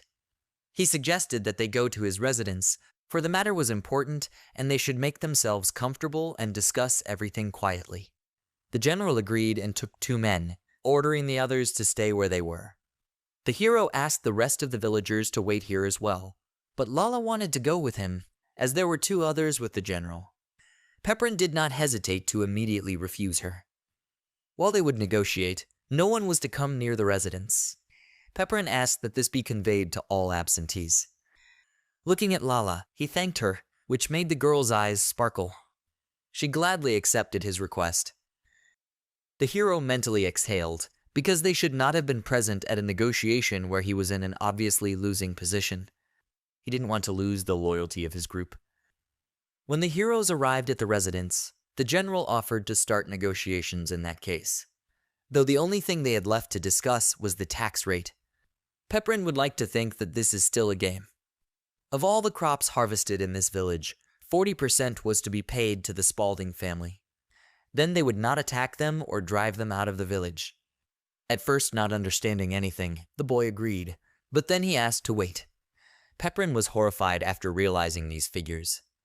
40% was a lot, and he didn't understand where the generosity of the tax collectors was. Pepperin asked to lower the tax even a little, but according to the general, their village was full of inferior races, which is useless in war. It appeared that they could only be used for agriculture. Pepperin was not happy with his words, all because they were weaklings. Their affairs were not good at all. The hero wanted to tell them that not long ago they had just been attacked by bandits, and although they were weak, they could fight them. But the general did not think so, and the minnows were still minnows to him. He replied that their race would never be useful in battle. The hero began to lose his temper and gritted his teeth. He thought that the general was making a big deal out of himself and calling them minnows. He wanted to just destroy and attack them, showing his strength. But the guy came to his senses and turned away from that idea. It reminded him of Lala's idea. Meanwhile, the elven girl sneezed, and Iri thought she was sick. It would be nice for a hero to have some kind of track record to prove it to the general. Pepperin replied to Lu that if there was some unresolved issue in Spaulding territory, they would help them deal with it. And if they resolved the issue, they would lower their tax rate. The general wondered what the problem might be. The main problem was that the WVS was a direct threat to the security of their territory. They probably already had a safe haven somewhere nearby, but it was unlikely, in Lu's opinion, that they could solve this problem. Pepperin offered to lower their rate if they discovered the location of their Air Force base and destroyed them. The general laughed. He didn't understand why he would offer something they couldn't do. The hero asked for the rate to be lowered to 10%, which shocked the general. If they destroyed their hideouts, they would have to reduce the rate to 10%. Also, if they did this, they would be in open conflict with the Air Force. It was a risk they were willing to take, so they deserved a kickback. Pepperin asked the general for his opinion, and Lu smiled. He was interested in all of this and accepted the hero's offer.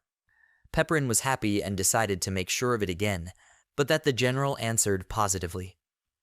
He gave them a deadline of a month, and if they failed, their tax rate would increase to 50%, which the hero was simply shocked by. If you act at half strength and just provoke their anger, they will start making more raids. And if they asked the weaker race to deal with them, they were risking much more than them. In that case, the general decided to ask again if they were confident in their strength. If not, a tax rate of 40% would suit them. The hero asked him to wait and asked if they could help them with something else. But according to the general, they didn't have so many problems that they could lower the tax rate. The boy didn't know what he should do. He thought that if he could solve some other problems that didn't involve the Air Force, he could get the tax rate lowered. If they set a deadline, they had no choice but to act. But if they do succeed, they will pay the low rate. Unfortunately, no matter what their rate was, it still wouldn't be easy to destroy the VVS asylum. The general waited for a reply from Pepperin, and the guy asked for a minute, promising to reply later after he got back. But the general was against it, and asked to answer him here and now. Pepperin sighed heavily. Taking the agreement paper, he accepted their terms.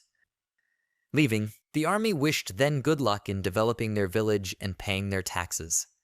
They eagerly awaited their report on how things would go with the VVS base. Collapsing on the bed, the hero had no idea how to explain this to everyone. All this just to reduce the tax from 40% to 10%. In Pepperin's opinion, they would think he was a crazy asshole and his reputation would be over. The elves of Arshis had been attacked by the VVS before, so it was entirely possible that they would want revenge on them. Still, it seemed like coercion.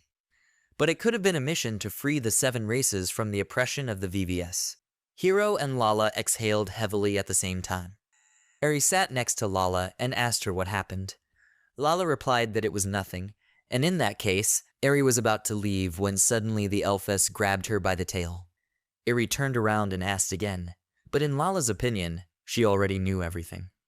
She wanted to become more useful, but Eri thought she was fine even now. Lala wasn't satisfied with that answer. She kept saying that it was all wrong, and thought that it was not enough and not normal at all. Earlier, after meeting the Spaulding family, she had tried to stay with the gentleman, but he had asked her to leave him for a while. She understood that Mr. Pepperin was in some kind of trouble, and she really wanted to help him. She felt terribly ashamed and disappointed, but Eri didn't think anything more was expected of her. It wasn't about her, it was just that there was always someone around Pepperin. Eri was sure that he just wanted to be alone sometimes to think. In that case, there was no need to be so tense. If he needed help, the Lord would probably ask her for help. Lala was glad at Eri's words. She shook hands with Eri and thanked her, telling her that she would stop whining and do her best. Eri waved goodbye to Lala and thought she could use a little more restraint. Running back to the village, Lala thought of the hero and mentally promised to continue serving him. Suddenly, Lala was called by Lucy, and the girl thought something was wrong. Lucy replied that it was bad, saying something about her sister. After a little breathing, she was able to tell Lala that her little sister had been kidnapped by the Air Force. Lucy didn't know what to do, and decided that she should report everything to Mr. Pepperin. But Lala asked her to calm down, and the king was busy now.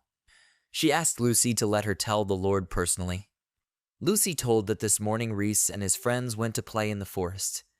As they were walking along the forest, they decided that they had gone too far away and it could be dangerous. But Reese replied that it was okay, because their sister had given them permission. The elf who was with her was afraid of the monsters that might be here. But Reese replied that there were no strong monsters in this forest, so she thought it was safe. She heard that colored rabbits lived here, which was a very rare species. She thought that Pepperin herself would probably be happy if they brought one home to him. Peeking out from behind a bush, the girl asked them to look ahead. Right in front of them sat that very cute rabbit. The children decided that he was too cute and they needed to catch him. Reese replied that she would catch it herself. Crouching down in front of the rabbit, she called it to her. The rabbit noticed the girl and approached her, sniffing her hand, and Reese told him not to be afraid. Taking the rabbit in his arms, he rubbed his nose on her cheek and Reese laughed, afraid of the tickle. Apparently, they were able to make friends with him. The other children were just thrilled and would also like to hug him. Noticing another one nearby, Reese looked around. But they were unlucky enough to stumble upon a gang of VWs. The leader with an eye patch right in front of them crushed a rabbit and asked the little elves what are they doing here. The kids were terrified, not realizing where the VVS group had come from. One of the bandits decided that such youngsters would make excellent slaves.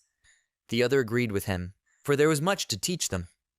Reise exclaimed that she would deal with them and ordered the others to go back to the village and tell the ruler and the others. But the children were against it and knew very well that she couldn't do it alone. The girl turned to them and shouted for them to run, and they listened to her. The children promised to call for help. One of the group ordered the others not to let them get away, and the girl took her knife in her trembling hands. The bandit laughed and told her not to be afraid, for the place where they would go with her he called a true paradise. From this place Reese was kidnapped. All that was left on the ground was her knife. Lala clarified if it was the VVS, but the children were sure of it. They were wearing the same bandans as the ones that had attacked the Ashirs. Nobu was afraid that if that was the case, their business was bad. They would surely sell her into slavery or work her to death. Lucy was just horrified at such words and begged Lala to save her sister. Lala of course agreed and said they were off to rescue Reese. But Pachai asked them to wait because they needed to tell Pepperin about their plans. Lala was sure that he would support them, but Gus wasn't so sure about that either. Mr. Pepperin had once said that the VVS wasn't the most pleasant company. It was one thing to fight slave owners in their own territory, and quite another to barge into their lair. He decided to see what Mr. Pepperin had to say about it.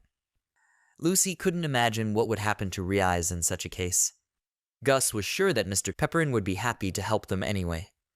Lala agreed, but it was silly to even speculate what the Lord was thinking. In any case, Gus thought they should go back to the village and ask for help, and everyone was in agreement with him. Taking Reese's knife in her hand, Lucy cried and thought of Mr. Pepperin. She thought also of her sister and hoped for the best. Pepperin picked up a pencil and offered to rescue their lesser brothers from Gloria's Septum and defeat the VVS. Hideout. As it turned out, he was preparing the plan in his room with papers scattered everywhere. He decided that this would not do, because it turned out a little crooked. Throwing out another piece of paper, the hero decided that they were going to smash their capistas, or rather secret hideouts. Swearing, Pepperin couldn't think of anything. He thought to himself that there must be something pathos. He would like someone word that could make him sound like Lou. He decided that he should have said simply that they would destroy the WW shelter. He imagined himself as Lala asking why they would do that. Playing his part again, he said there was no reason, but they would do it anyway. While Pepperin was acting out his scenes, he heard some noise outside. Looking out the window, he decided to see why it was so noisy outside. He was shocked to see a whole crowd of residents under his house. Lala turned to Mr. Pepperin and was well aware that he was busy, and yet she wanted to talk to him about something. The hero immediately thought of what they had learned about the tax stack and was horrified. Otherwise, he didn't understand why they would gather here for any kind of talk. He could hear the anger in their voices, and he felt uneasy. He decided that in that case, he didn't care about being squeamish. He also decided to take advantage of royal privileges and would order them to go and destroy the VVS hideout or whatever they had there. They would then commandeer 10% of the tax rate. Going out to the crowd, he said that he was Pepperin, king of Gloria's Septum, and since he said so, he would do it. The crowd looked questioningly at the hero. Lala wanted to tell the Lord everything, but Pepperin asked everyone to listen. He shouted that Gloria's Septum would invade the VVS copies, for they themselves understood why and why they needed to. He raised his hands in the air and said that they would stand up for their future and ordered everyone to prepare for war. There was an awkward silence and Pepperin thought they might not like it, but was sure they would regret nothing. Lucy tearfully thought that Pepperin himself already knew about everything. Not realizing what was going on, the boy froze in place. Lucy went over to him and grabbed his hands. She thanked him twice from the bottom of her heart. The crowd shouted that Pepperin was their king and savior, and asked him to go forward. Lala told Pepperin that he was right, and that they would immediately start preparing for war. They had to rescue the kidnapped Reise, and the hero only found out about it now. Reise was the sister of Lucy, the former head of the Ashirs. He remembered her as an all-time friendly elf. There had even been times when they had played with her together. In the hero's opinion, the VVS wanted to kill Reise in retaliation for what happened in the village of Ashirs. They took care of all the bodies, and they would never know that they did it. But Pepperin could tell for sure that it was all very apropos. He thought that this way he wouldn't have to explain anything to them, and his popularity would only increase. Pepperin decided that they would save Reese and destroy the Air Force base. The hero shouted to everyone that it was time to make a plan. He asked Lala and the others to go to their residence. In the Spalding territory of the Aleph Azurud Empire, there was one place. Reise was lying unconscious on the floor and was just beginning to regain consciousness. As she opened her eyes and raised herself up, she felt that her whole body was aching. She remembered that earlier she had been beaten by those guys from the Air Force. Being behind bars, the girl did not realize where she was. Suddenly, she heard a voice behind her that greeted the new girl, who finally woke up. The dark silhouette noticed that it was an elf again, and was upset that this time they didn't bring a better race. Reese asked the mysterious man where they were, and the voice replied that they were in the VVS shelter. He assumed that the girl had also been kidnapped. Reese confirmed his words, and told him that her village had been attacked and she had been dragged here. Silhouette rose to his feet, replying that everyone who was here was already dead. The VVS weren't even given a break, and forced them to work them to the ground. Once here one could say goodbye to the outside world. The girl approached the frightened Reise and welcomed her to hell. Despair immediately entered Reise's heart. Reese told the prisoner that she needed to get out of here, which made the girl laugh. She didn't understand how Reese could be so stupid as to want to get out, and asked her to pay attention to her chain, which was on her legs for a reason. Reese decided to ask the girl who she was, but the girl asked her to say her name first before asking someone else's. The elven girl grudgingly said her name to Reese, and in response, the girl introduced herself with the name Pana. Pana was of the inferior race of dwarves. Pana sat down on a rock, deciding that Reese needed to calm down first, for soon she was going to have to start working so hard that she would have no energy or time left to suffer. Reese was shocked and asked Pana what they were making her do. As it turned out, they were in a mine. The VVS were capturing their people and forcing them to work for free. She asked if Reese knew about the blasting rock, but the girl had no idea. It was a stone that explodes when highly irritated, and it was often used for weapons. It was listed as a dangerous mineral, so only a few people at the Spalding were allowed to mine it, but the VVS didn't care about that. Slaves are easily replaceable, and here they were killed by an explosion or died from overworking. They still managed to be a bit of a friend before they died, though. Now it was necessary to summarize all of the above. The hero was discussing a plan with his group. He wanted Phanasia and Pachai to take over the guards at the entrance. They needed to get to the alarm system and disable it if they could. Pachai exclaimed that he would do his best and take all the hard work on himself. They were discussing the north entrance to the VVS shelter where their group would be heading. When the guards inside the shelter are down, Gus, Gala, and Eri will have to sneak in through the east entrance.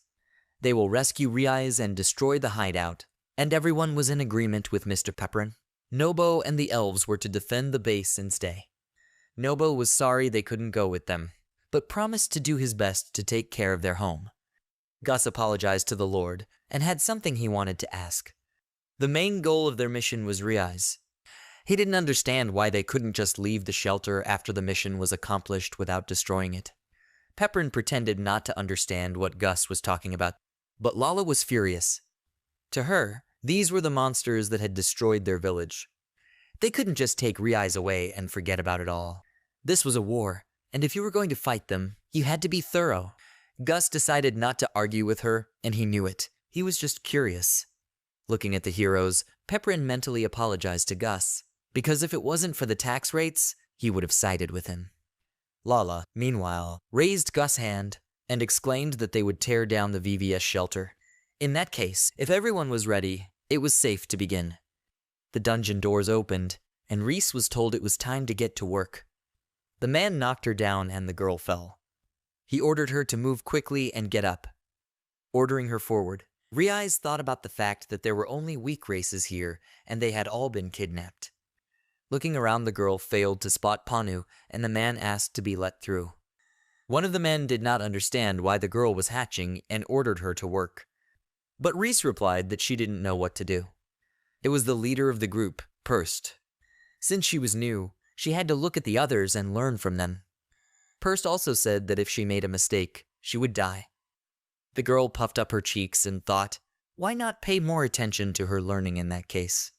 Looking at the others, she didn't understand. From the looks of it, she was supposed to look for the light red areas on the rocks. But it wasn't clear which parts were to be hit, the dark parts or vice versa. Either way, she had to give it a try. Taking the pickaxe in hand, she thought she should avoid the light red areas.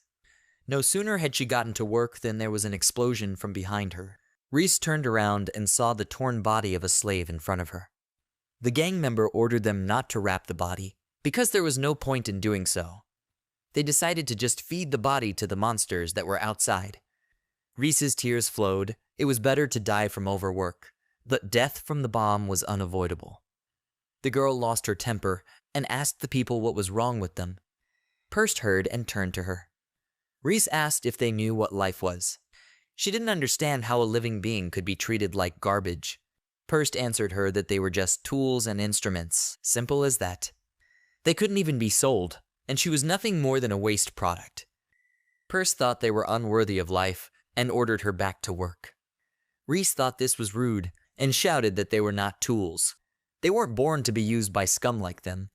Feather reached out his hand to Reese's head, telling her that she was too brash. To him, she looked like she needed to be taught a lesson. But a female voice was heard from behind him, telling the Lord to stop. It was Pana, determined to lay everything out for Reese. Purst looked at the dwarf who was already sitting in his liver, but he had said himself that he liked it when the Intrements knew their stuff. She just wanted to give Reese a briefing.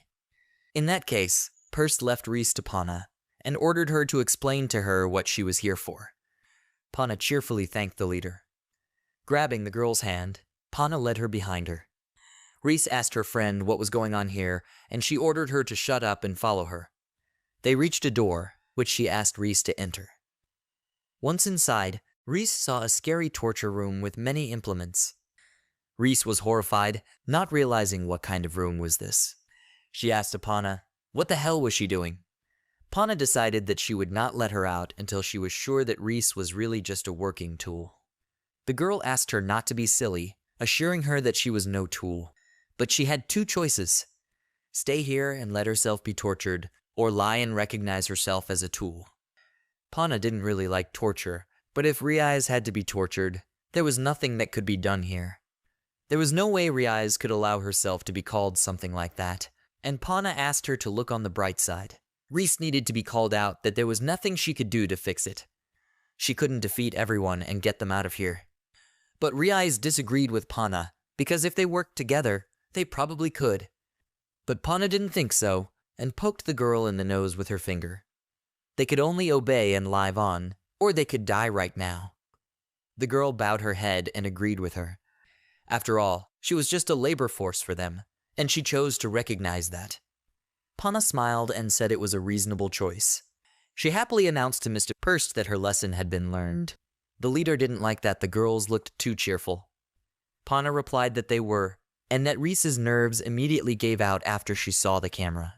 She decided to pretend to Reese that she supposedly begged her to forgive her and said that she would do her best. She also agreed to do whatever she was ordered to do. Purst laughed and thought that Reese was a coward. In that case, Purst decided to ask the girl who she was. Holding back, Reese fell to her knees and said that she was a tool. Purst thought this was excellent, and ordered her to get to work quickly and do his bidding with dignity. While Reise was crying, Purst ordered Pana to follow him, and the girl, with a smile on her face, agreed. Once behind the bars again, Pana stretched briskly and sighed. She said she was tired, but the day had gone well, and she was satisfied. She also hoped that Reise had learned everything, which the elfess had to agree with. Pana placed the bread in front of Reese, and the girl looked at her in surprise. Purst gave Pana something, but she decided to share it with Reese. After all, they were neighbors. Reese didn't care. She didn't need anything from him. But Pana chewed it. She didn't care who gave it to her. It was just bread. Reese wondered why Pana had agreed to teach her, thinking she wanted to help. Pana laughed at her words, and the girl looked at her questioningly. Pana didn't understand why she would be doing this. She was just flirting with Purst, but Reese didn't know what she meant. It was Purst who ran the refuge, and if he liked it, he could get her out of her slavery in the mine at the refuge, and there was just cleaning and bringing food. And if you behaved really well, you could become an official member of the VVS. The elfess was shocked when she found out that Pana wanted to join the ranks of those monsters. Pana didn't understand what was wrong and asked Reese if she wanted to join as well. But of course Reise didn't want to be one of those who treat people like things. In Pana's opinion, if they kept working in the mine, they would just explode or die of exhaustion. She was shocked at Reese's opinion, but that wasn't what the elfess meant at all.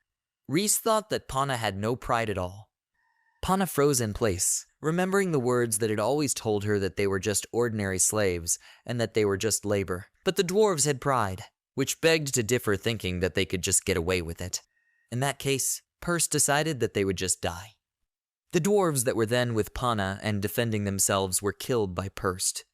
Pana smiled and said that this approach wouldn't help them if they wanted to survive. The elven girl exhaled sadly and replied that she was not at all like Mr. Pepperin, though he was also a dwarf. The girl didn't realize who Reese was talking about. Pana clarified that he was a dwarf, and Reese confirmed. She was sure that Mr. Pepperin would come to their rescue and kill them all. Pana turned away from Reese and lay down to rest. She didn't understand why a dwarf would suddenly come here. Reese couldn't let her mock Mr. Pepperin, but Pana was more familiar with the weaknesses of dwarves than anyone else. Being a weak race, they needed to be as smart as her to survive. Reese exclaimed that Pepperin herself was very strong, and Pana decided not to argue with her. Standing outside at night, it seemed to Lala that Mr. Pepperin was not well. The hero admitted that it was chilly, but they had already reached the VVS Ayujit, and Mr. Pepperin gave them the command to go forward. It had been 2 days since the mission of Pepperin and his company had started. Lala asked the hero how long it would take them to reach the shelter, but the hero figured it must be nearby by now. Lucy hoped that Reese was all right. In that case, they needed to distribute the main with rock, scissors, paper. Pachai replied to Phanesia that it was nonsense, and of course he was the team captain. Harpy and Pachai argued. Pachai could not agree that Phanesia could order him around, but she disagreed with him. After all, it was Phanesia who had destroyed the last sanctuary. Lala lost her temper over their argument and shouted that they should have been thinking about Reese, not some nonsense. About an hour before Pepperin arrived at the Air Force shelter, Reese thought about how she couldn't take it anymore. Closing her eyes, she thought about how much she wanted to get back to her friends as soon as possible. From the second day on, Reese was forced to participate in mining. The work was so hard and long, and the fear of blowing herself up at any moment wore her down not only physically but mentally as well. Pana sat in the corner, talking about how it was long past time, but the elfess didn't understand what she meant. She had waited so long for this moment, but Reese didn't understand what Pana was talking about. A clicking sound was heard, getting rid of the handcuffs. Pana said she was getting the hell out of here tonight. She showed Reese a bunch of keys to her cell and shackles. Reese was shocked, not understanding where Pana got them from. The girl replied that she had stolen them from Purst, and she had to sweat, but she managed. But Reise thought that Pana wanted to obey the VVS and be with them, but of course she was pretending. She pretended to be obedient, started to like them, and then they let her walk around with them all over the sanctuary. They also told her all about the inside. So Pana thought it was their farewell party. Reese asked Pana to take her along, but Pana thought that Reese was already exhausted and she couldn't drag her along by force. But Reise disagreed with her. She wasn't so tired that she couldn't move. Also, unlike Pana, she wielded a sword, and if they had to fight, she could definitely use it. Pana thought that was too confident a statement for someone who had been captured and imprisoned in a dungeon. But if the bundle contained the keys to her shackles, she didn't mind taking Reese with her. While Reese tried to open the lock from her shackles, she decided to inquire about their plan. They had to have a concrete plan if they were going to escape from here. Pana said that first, they needed to visit the registration room, but Reese didn't understand what she meant. There were golem guards patrolling the base area, and if they saw them, they were dead. If they made it to the reception room and registered as members of the VVS, they wouldn't be touched. Every night after lights out, Purst and the others have been drinking in the control room, so the guards must be relaxed. If the girls could lure the golem out, it would be a done deal. Reese couldn't understand. If Pana knew so much, why did she procrastinate so long to escape? Perhaps she just wanted to escape with her friend, but Pana didn't understand what she was babbling about, saying that she didn't. She was going to get the hell out of here alone, but Reese insisted that she take her with her, so she had to agree. Reese chuckled and thought that Pana was very lonely, which Pana disagreed with. She threatened to wrap her back up if she didn't stop coddling her. The girl smiled and apologized. Reese suggested that in that case they should hurry to the check-in room. The elven girl thought Pana knew where to go, and her partner agreed with her. According to her, it wasn't far from here. On the way they heard the golem's footsteps, and Pana recognized the golem's footsteps. Hiding behind the corner of the wall, the girl noticed that it was coming straight here. Reese asked in fear what they should do, because in that case they would be found. Pana cursed the whole thing. Hearing some sounds in the darkness, the golem decided to check it out and went the other way. Reese crouched down and, panting heavily, recognized that it was close. Good thing they had come across an empty room at the right time and place. They decided that they would have to sit here for a while, when suddenly there was a sound that caught their attention. These golems were much nastier than Pana had imagined. With this kind of progress, morning would come faster than they would reach the place. She decided it would be best to move to the check-in room. Reese froze in place and called out to Pana, who asked the elfess to keep her thoughts to herself. Right in front of them sat a large human silhouette with a katana in its hand. The girls froze with horror. Meanwhile, Peprin's team approached the north entrance of the VVS shelter. Here they were to split into two groups as they had planned. Pachai and Phanesia were to go inside in a minute. As soon as the alarm sounded, Peprin and the others would have to go in after them. Phanesia and Pachai accepted the Lord's orders. Lala was counting on both of them, and Phanesia asked to trust her. Before going inside, Phanesia wanted to identify the captain, but Pachai refused to play rock, paper, scissors with her. Phanesia decided that Pachai was afraid of losing to her in such a simple game, which made Pachai mad. He thought that was fine, and said that whoever wins first 3 times will be in command this time. In that case, he wouldn't say a word, and Phanesia agreed. Peprin and his group were near the east entrance to the VVS shelter. Peprin asked Gus to open the doors, and Gus set to work. Once Lala and Ari were inside, they needed to go to the slave cells and rescue Reese. Once she was safe, they would go to the registration room and disable the security system.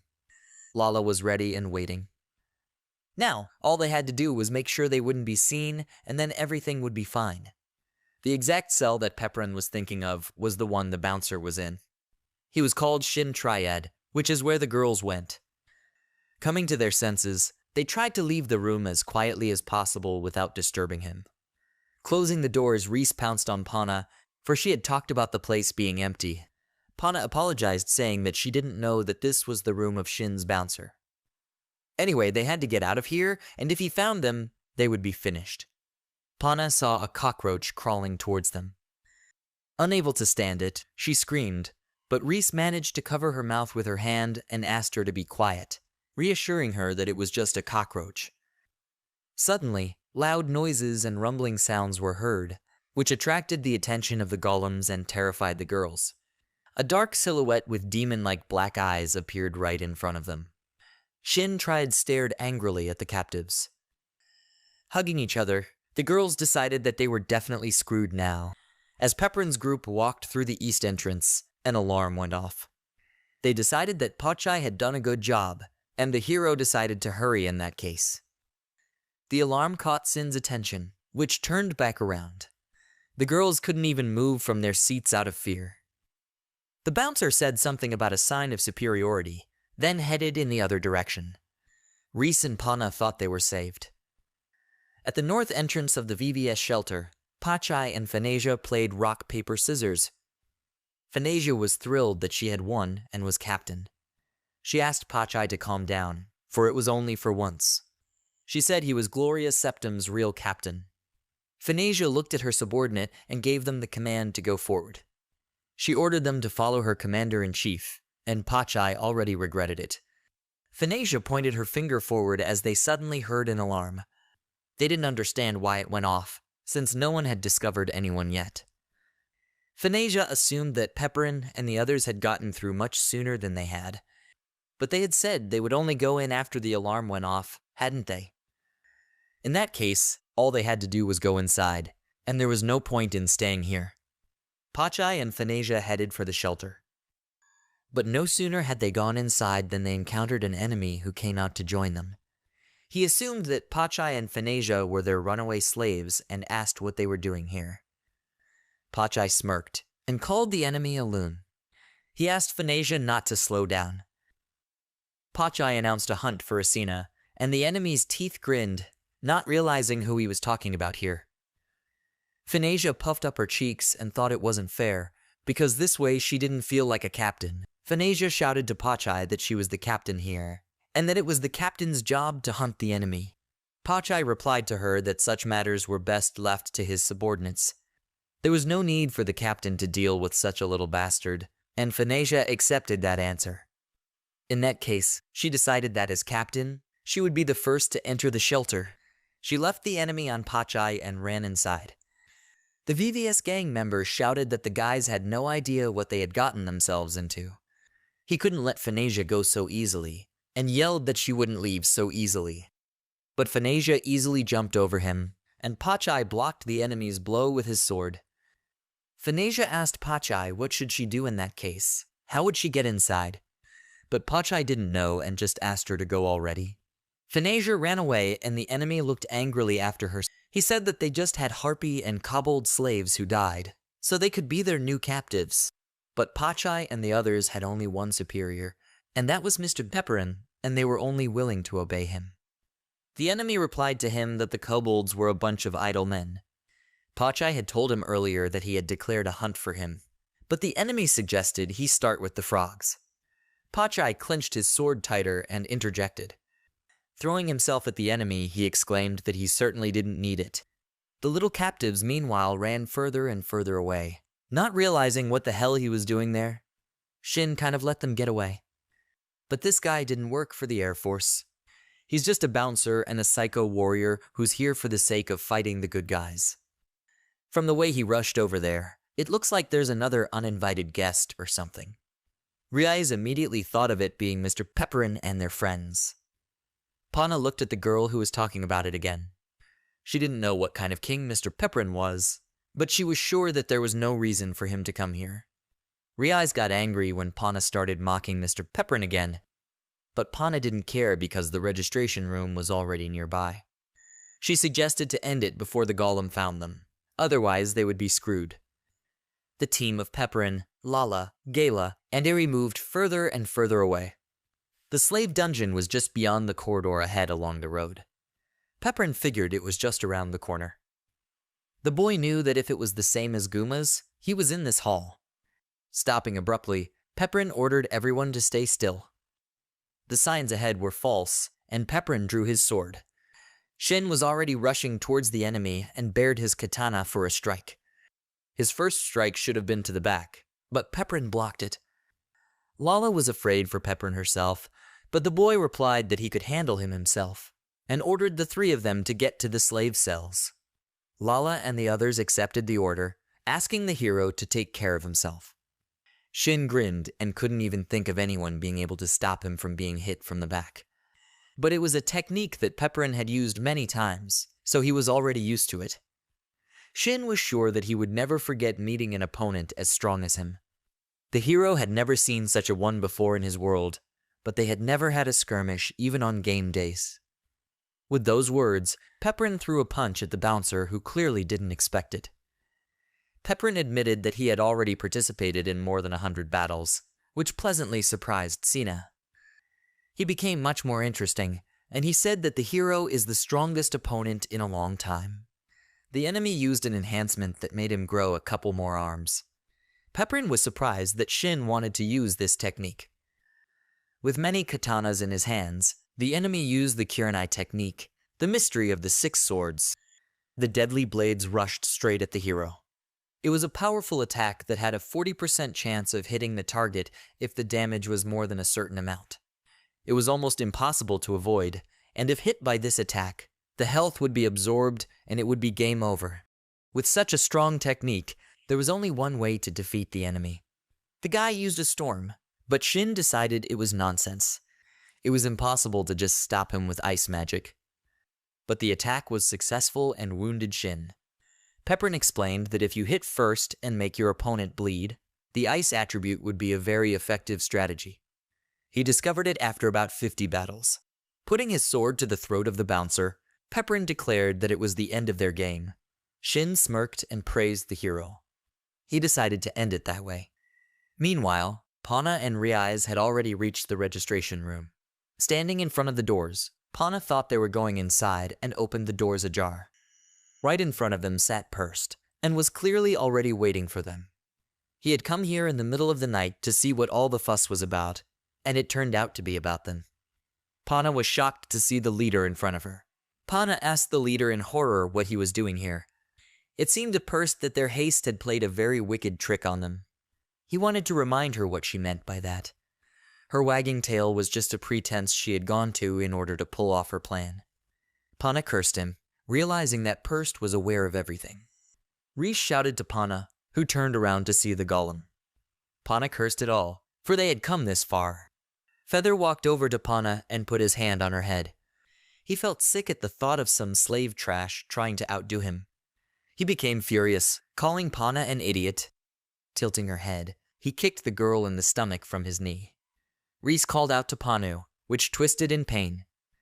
Leaving Pana alone, Feather headed towards Reese, calling her a rotten elf. He wanted to kill them both in one fell swoop. Suddenly, Persta called out to Pan, which transferred his attention to herself. She told him that it was a mistake to leave the stones she held in this room. Pana ordered him to move, or she would blow them up. Feather smirked, for if she blew them up, she would surely also die. But Pana shouted that she'd rather die with him than by his hand. Perst asked her to do it if she had the guts. Pana cursed him and swung a stone, assuring him that she would indeed blow them up. Reese yelled at Pana to stop, but her friend apologized to her. She had dragged Reese into all of this, but it was the only way they could see each other again on the other side. She put down the stone that flew down. But Pana was surprised when the stone fell and just rolled on the ground. Reese was shocked, thinking it would explode, and Pana also couldn't understand what was happening. Perst laughed at the fact that Pana really thought they wouldn't take any safety precautions being surrounded by exploding rocks. Showing the ring on his hand, he called it their measures. This finger helped disarm all the explosive rocks within a 5-meter radius around him. Only the leader of the organization was allowed to have it. As long as he wore it, he had nothing to fear. And it could also be used to detonate an explosive with a small load, such as the explosive rock that Pana was holding. Showing Pana the middle finger on which the ring was worn, the stone in the girl's hands exploded. Perst laughed as Pana fell to her knees. He was sure there was little pleasant about it, but he adjusted it so that her hand wouldn't be ripped off. Concerned Reese tore at Pani. Perst wasn't the type to trust others 100% of the time, but he trusted her 50% of the time. Pana betrayed his trust, and asked him not to think about her just dying like that. Meanwhile, Pepperin was clutching his sword to his enemy's throat. Shin smiled, and he thought something was wrong. Pepperin thought about the fact that if the game killed him, the base leader would kill them all on the way, but Pepperin wondered what would happen if he left the enemy alive. After considering all the possible scenarios of events, he could tell that 9 out of 10 times out of them things would go very badly. He didn't know if they needed to proceed by trial and error since the situation was different from the previous game times. It had been a long time since the hero had tried to conquer the game, and with those words, he simply walked on, leaving Shin confused. Shin wanted to attack him from behind, asking what his opponent was doing. Pepperin said he wanted to do something, and he wasn't going to beat him. The ice was supposed to melt in an hour, and then he could do whatever he wanted.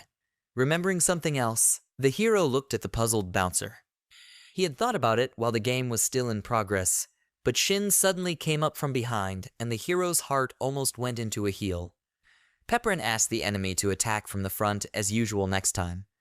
The guy waved goodbye to him, and Shin smiled, noting that the dwarf was amused.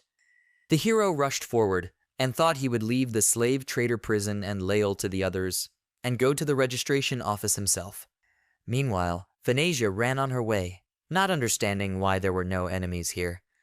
As she flew past a turn, she stopped, and decided to see what was there. It was the prisons that were filled with slaves. She figured Reese had to be here somewhere. The prisoners inside saw a frightening silhouette looming over them, but Phanesia broke down the bars and asked if Reese was among them. The girl from the race of goblins looked at Phanesia in surprise that she decided to introduce herself as Captain Gloria Septum. She asked the captive if she knew a girl named Reese. The girl replied to the harpy that she was not in this dungeon, and Phanesia asked her to escort her there in that case. Phanesia only then remembered that they needed the key to the dungeon, wondering where to get it. The harpy smiled and promised to help the captives, then ran off and left the puzzled girls behind. Phanesia screamed when she thought she could just make the passage without the key.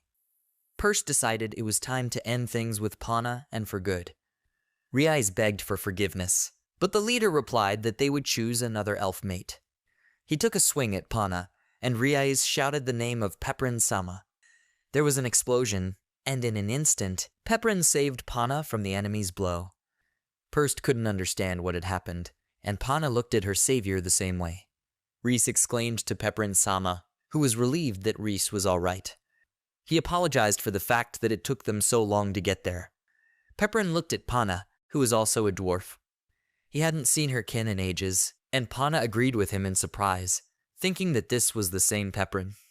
Pana looked at Perse, who in his opinion was nervous. Perse could not understand how Pepperin knew his name and who he was.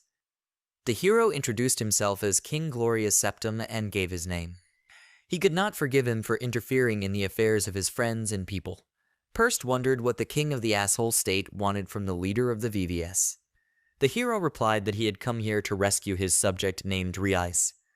At the same time, he wanted to destroy Perse and free all captured enemies.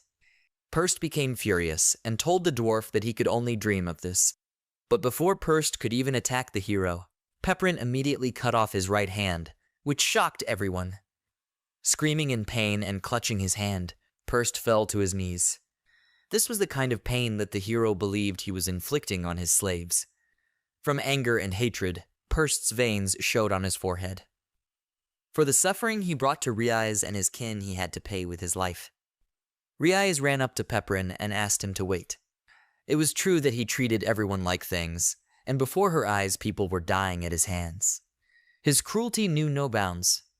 But that was why if Pepperin just killed him like that, it would make him look like a VW's. Pana didn't understand what Reese was saying, because if that scumbag died, they would only be doing this world a favor. Maybe that was true, and yet Reese felt that killing him was not the best option. In his time as a player, Pepperin had also had similar thoughts when his subordinates killed enemies on his orders. Now that the game had become a reality, apparently his subjects were beginning to think about it as well. If the number of his subjects kept growing, he wouldn't be able to solve problems with the previous methods. Reese apologized to Mr. Pepperin and began to bow to him. She felt very sorry for daring to impose her opinion on him. But Pepperin replied to Reese that she was right and that they are Gloria's Septum. Even if they are oppressed, they should not forget to be merciful to their opponents. This time, the hero decided to keep alive at Reese's request, and told Perse that they would take him to the SPLding family's domain.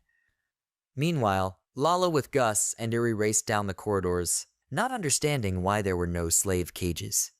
They had to hurry for Reese's sake. That was why Gus had suggested earlier that they go back to the back so they wouldn't get lost. But Lala shouted to him that they were Gloria's Septum, and there was no such thing as going back in their vocabulary. Iri turned away from them and asked them to be quiet. Looking at the broken grate, the group members couldn't figure out what the hell this was about. One of the men asked the prisoner who had done this, but they didn't really know anything themselves.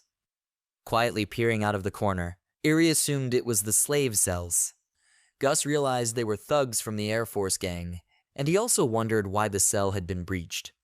He had to assess the situation first, but when Gus turned to Lala, she was gone. Lala had already thrown herself into the fray, asking her enemies where Reese was. She couldn't understand how they dared to do that, and ordered them to tell her where she was. Gus decided to let all the slaves out first, and Uri needed to treat their wounds. The hero wondered how Reese and Pana ended up in the registration room. Pana explained that she and Reise were trying to escape. In that case, it made sense to Pepperin, and the alarm only went off because they were discovered. Reese was upset about this and apologized. But Pepperin didn't think she should have apologized, and that it was for the best. If they waited here, the golems and the VVS forces would rush in, and they would be able to get rid of everyone faster. The hero asked the gnome girl her name. Pana introduced herself, and Pepperin thanked her for trying to save Reise. Pana thought he was a gnome like her, but took Purse down with one punch. Reese was telling the truth, and he was really strong. Plus, she noticed his looks, which were good. Pepperin wondered if she was okay, and Pana blushed. Approaching her, he put his hand on her forehead, thinking she had a fever. Pana was embarrassed, but shouted that she had no fever and that she was fine. Pepperin wanted to say that she had misunderstood him. Featherin stood behind the hero and laughed, holding his severed hand in his hand. He realized that these bastards of trash races he really cared about. Applying the magic of his ring, Featherin wanted to make him regret getting involved with him in the first place. Pepperin was shocked that Purse could still move. But then Phanasia came to him and kicked his enemy in the face with her foot. Pana and Reise were confused when they saw Purse lying on the ground. The harpy was happy to meet Pepperin herself. She said she was looking for the key to the cells here, and met them. Phanasia hugged Reese and said that they had been looking for her. She was insanely happy that Reese was safe, and the elf answered her in the same way. Pepperin asked the harpy what about Pachai, and Phanasia proudly stated that he was her subordinate. So he was wearing petty bipeds, and she was the commander. That's why she went here. She also boasted that she had slain a great many enemies on the way here, and only the boss was left. But the one she had just taken out was Agitorides, something Phanasia didn't know about. Still, the mission was accomplished, and Phanasia was so happy about it that she still didn't understand why she was here. Pana was shocked at how happy the harpy was, but Reese thought she was awesome. Now that they were done, the hero suggested they cross paths with Lala and the others. It was already boring for Phanasia, and she ended up getting one easy one. Pachai, meanwhile, was sitting on an accomplice of the VVS gang. He had heard of the weaker dogs fuming the loudest, but apparently his enemy didn't have the strength for that either. In that case, he decided to see how things were going inside. Lala, Gus, and Uri went into one of the cells and couldn't figure out where Reese was, because she was nowhere to be seen. Suddenly footsteps were heard behind them and Reese called out to a distraught Lala. It was Reese and Mr. Pepperin with the pomade, so the two teams united. Lala hugged Reese and was happy that she was okay. Gus noticed that Mr. Pepperin's group had found Reese earlier. The hero replied that it was a long story, and asked if they had finished freeing the slaves. Gus said that they had released all the slaves and treated their wounds, but it seems that they hadn't been fed for a long time, so they had absolutely no strength. The hero decided that this was fixable. First, he wanted to get everyone outside and then look for something at the local food warehouse. If they found anything of value there, they would take everything with them. Pana replied that she knew one place well, for she had done various jobs and cleaned up. In that case, Pepperin asked to escort them, and Pana asked to rely on her. Lala was furious. How dare she speak to Mr. Pepperin like that? Just because she belonged to the same race with him did not give her the right to speak like that, and that meant nothing. Lala thought that Pana wanted to seduce him, but Pana angrily replied that she thought nothing of such a thing. When they reached the warehouse and opened the doors, they saw a pile of food in crates. With tears in their eyes from pleasure, they all started eating. Hero, along with Gus and Pachai, decided to take Purst and the rest of the ringleaders to the Spaldings. Lala, Iri, and Phanasia were to escort Reese and the others to the village. The captives did not understand what they should do now, and Pepperin replied that from that moment on they were no longer slaves and were free. But there must have been some among them who had nowhere else to go. Such people could go with Lala and the others, which could guarantee their safety. Reese looked at the pensive Pana and asked her what was wrong. But Pana stood still and didn't know what to do. Reese asked her in that case to go along with her if she had nowhere to go back. Pana didn't want to admit it, but since it was what Reese wanted so badly, she was fine with it. The girl took the hand of a surprised Pana and pulled her along. Meanwhile, in the village of Pepperin, Lucy couldn't wait for Reese. Nobo tried to reassure her that Reese would be all right. One of the villagers shouted to Nobo-san that someone was approaching. Lucy saw Reese running towards her sister. As she hugged her sister, Lucy was insanely happy that she was in one piece and asked her to never run outside the village again.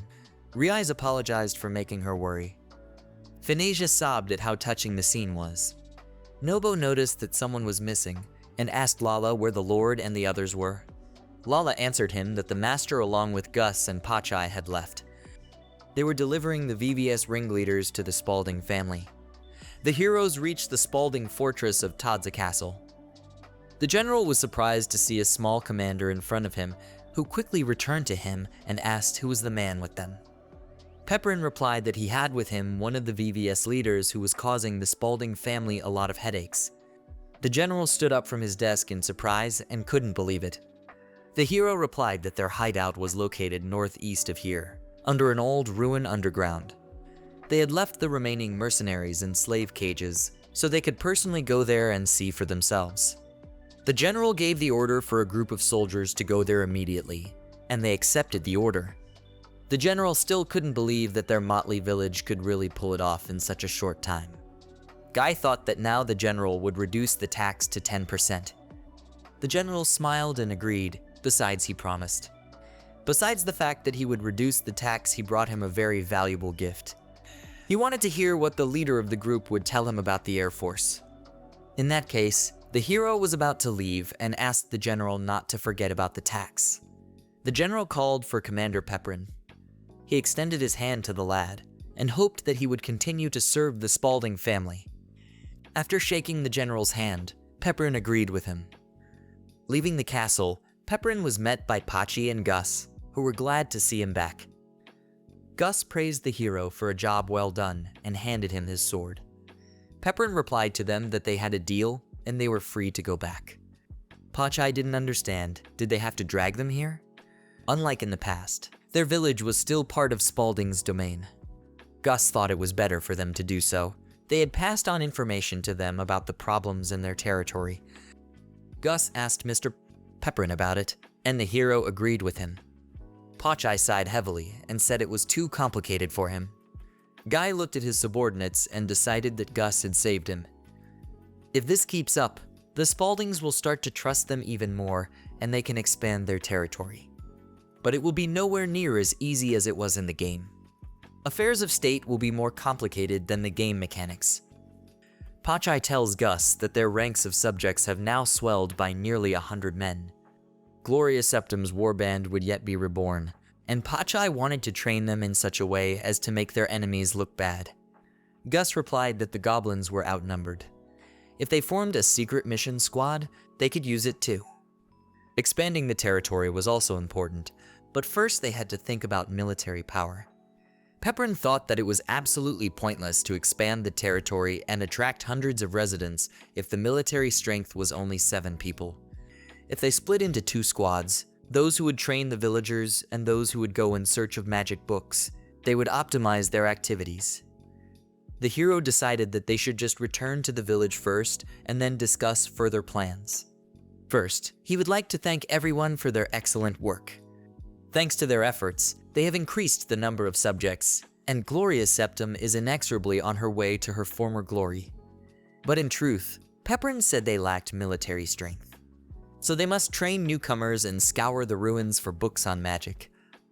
But according to Gus, it was the ruins themselves, and they would surely find books on powerful magic, blueprints, and many other useful things. Finasia was excited and also wanted to go to the ruins where the steel dragon was. There were passageways that were sealed with high-level magic, and the distance to get there was a decent distance. Pachai asked where exactly they were going. The hero replied that they were going to the Borf Tower. Lala marveled at Mr.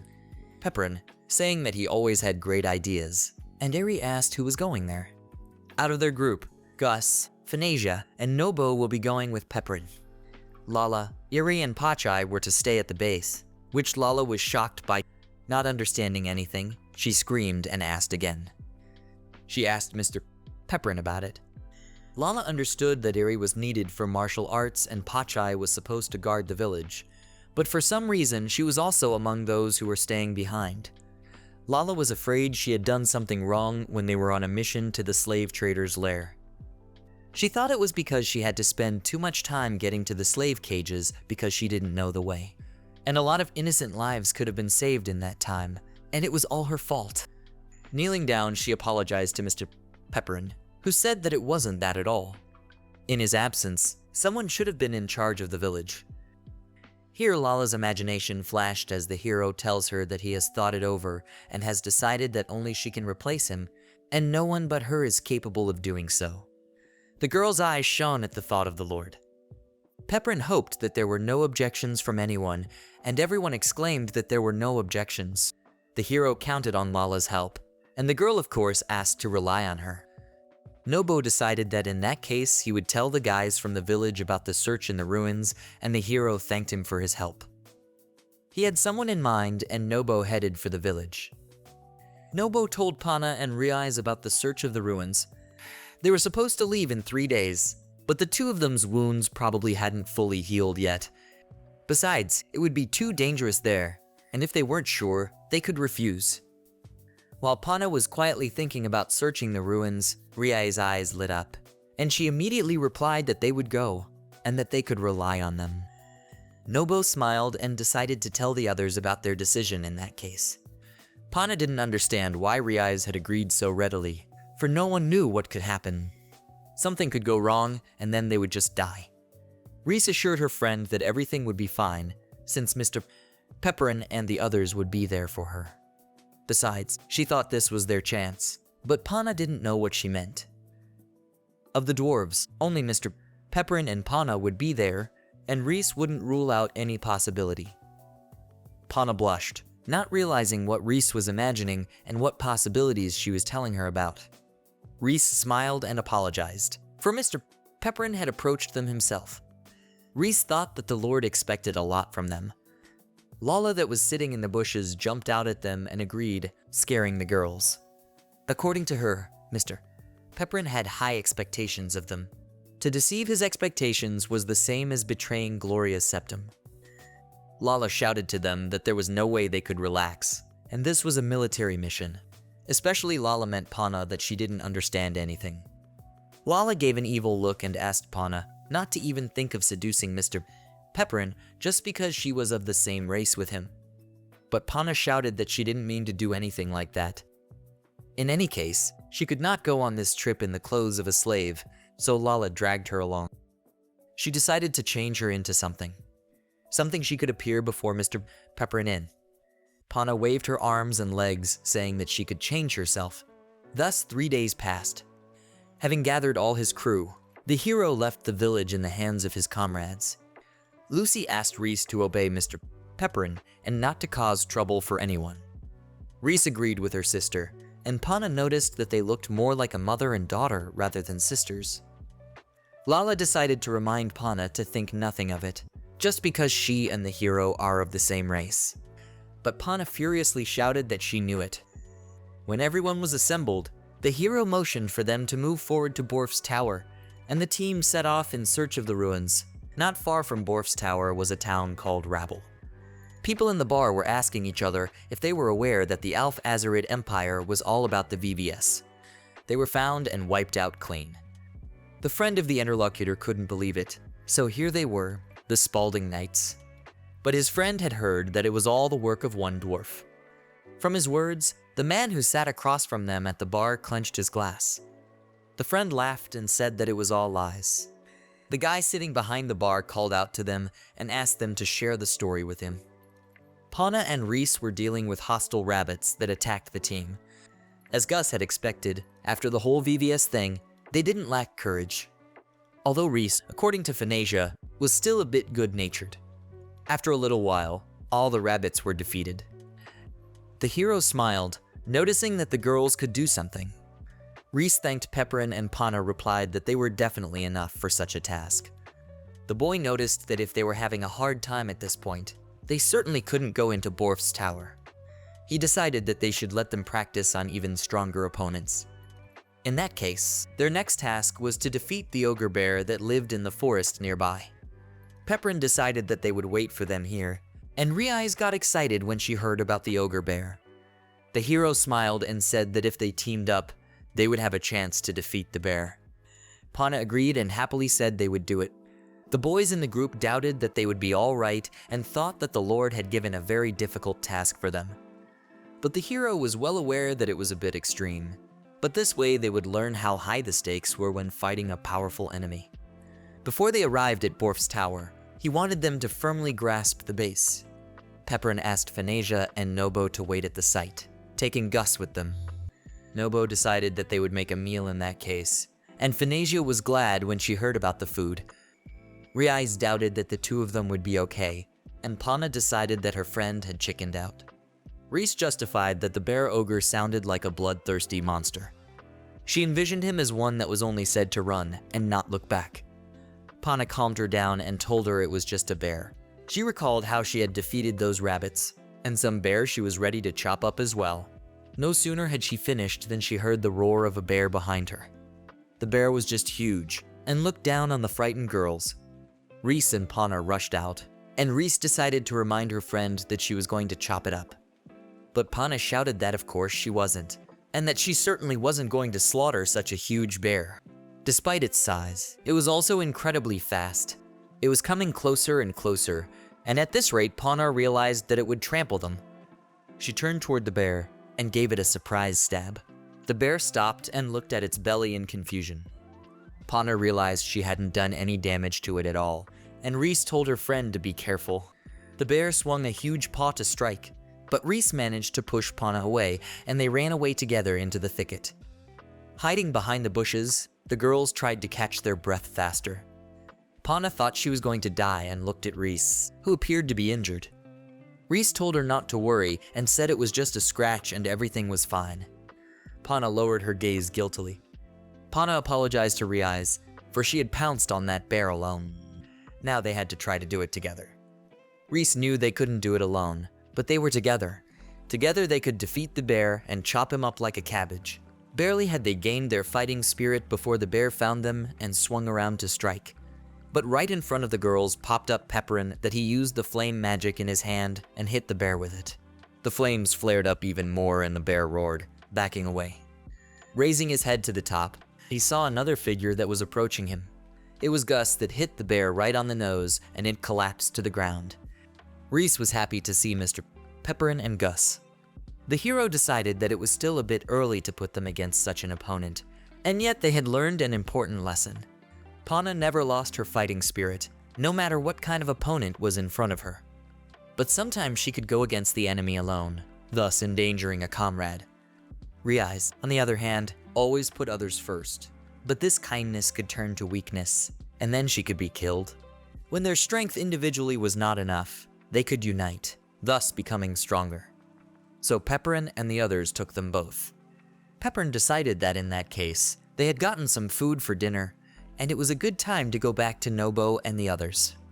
The girls happily followed the hero. Walking along with his team, the young man admitted that he was surprised. He didn't expect anyone else to target the Air Force in Septum territory. He'd thought they'd have a chance to make a name for themselves in the Alf-Azergate Empire. It was a young adventurer named Rock Baylist. A mage named Manasi Canberra was in agreement with him. Besides, it was worth it for them to go there to see for themselves. The knights thought they were working for him, but they were in enough trouble as it was. Healer Micah Ristar still didn't believe that the VVS leader had been defeated by a dwarf. She asked Rock if it was true. A guard named Ban Gentry admitted that it was hard to believe, but if Commander Lu said so, then it was true. Rock would like to finally see what this dwarf strongman is really like. Menacee called out to Rock. Rock turned around and saw that there was a pack of stone wolves in front of them. They were the watch wolves guarding the entrance to Borf's tower. One of them pounced on the boy, and Rock grabbed his sword and shouted at him to attack. Pepperin's group marched towards the tower. They knew very well that the tower would be guarded by guard wolves, and they could only enter after they were dealt with. Pana slightly started to get worried. Upon arriving, Nobo noticed that someone was already fighting with them. Pepperin also noticed that someone was ahead of them. Rock noticed Pepperin's group and shouted to them that it was too dangerous here, telling them to run away. A wolf ran at him from behind, which the hero noticed. Pepperin used a snowstorm and the wolves iced the same. Pepperin decided they were adventurers and apologized for interfering with them. Rock thanked him for his help, and only then turned his attention to his dwarven race. He thought the hero was the same dwarf who had recently defeated the VVS in the Spodden domain. The hero was surprised at his words. After hesitating a bit, he replied that that was exactly what it was. Rock thought that was cool. He didn't think he'd ever actually meet him. They wanted to go against them too, but Rock's group didn't have any information about them at all. The hero couldn't understand why this guy looked so classy.